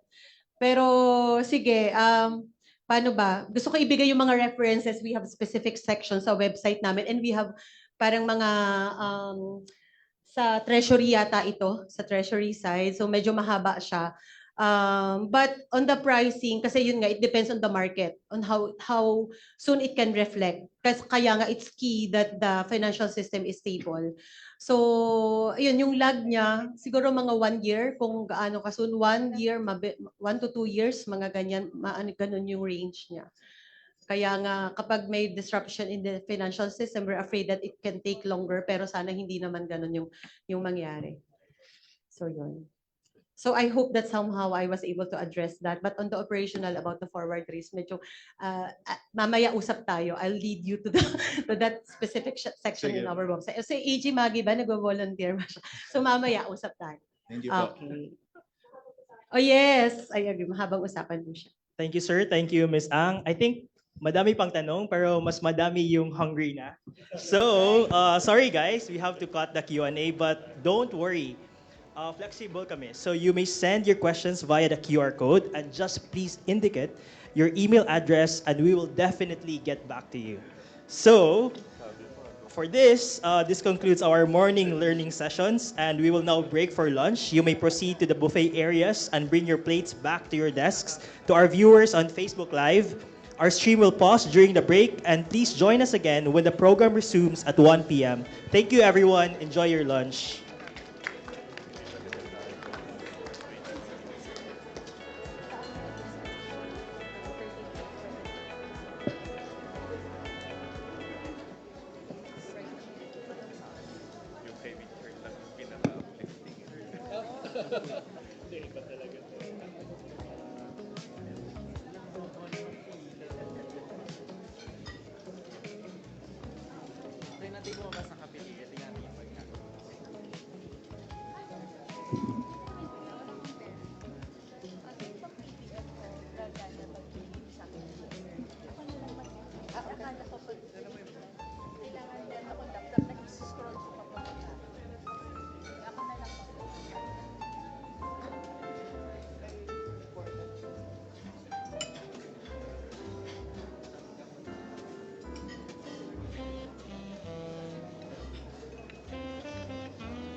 Check, check, check, check.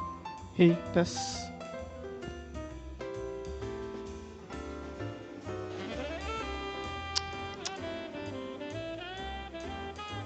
check, check, check. Hey, test. Hey.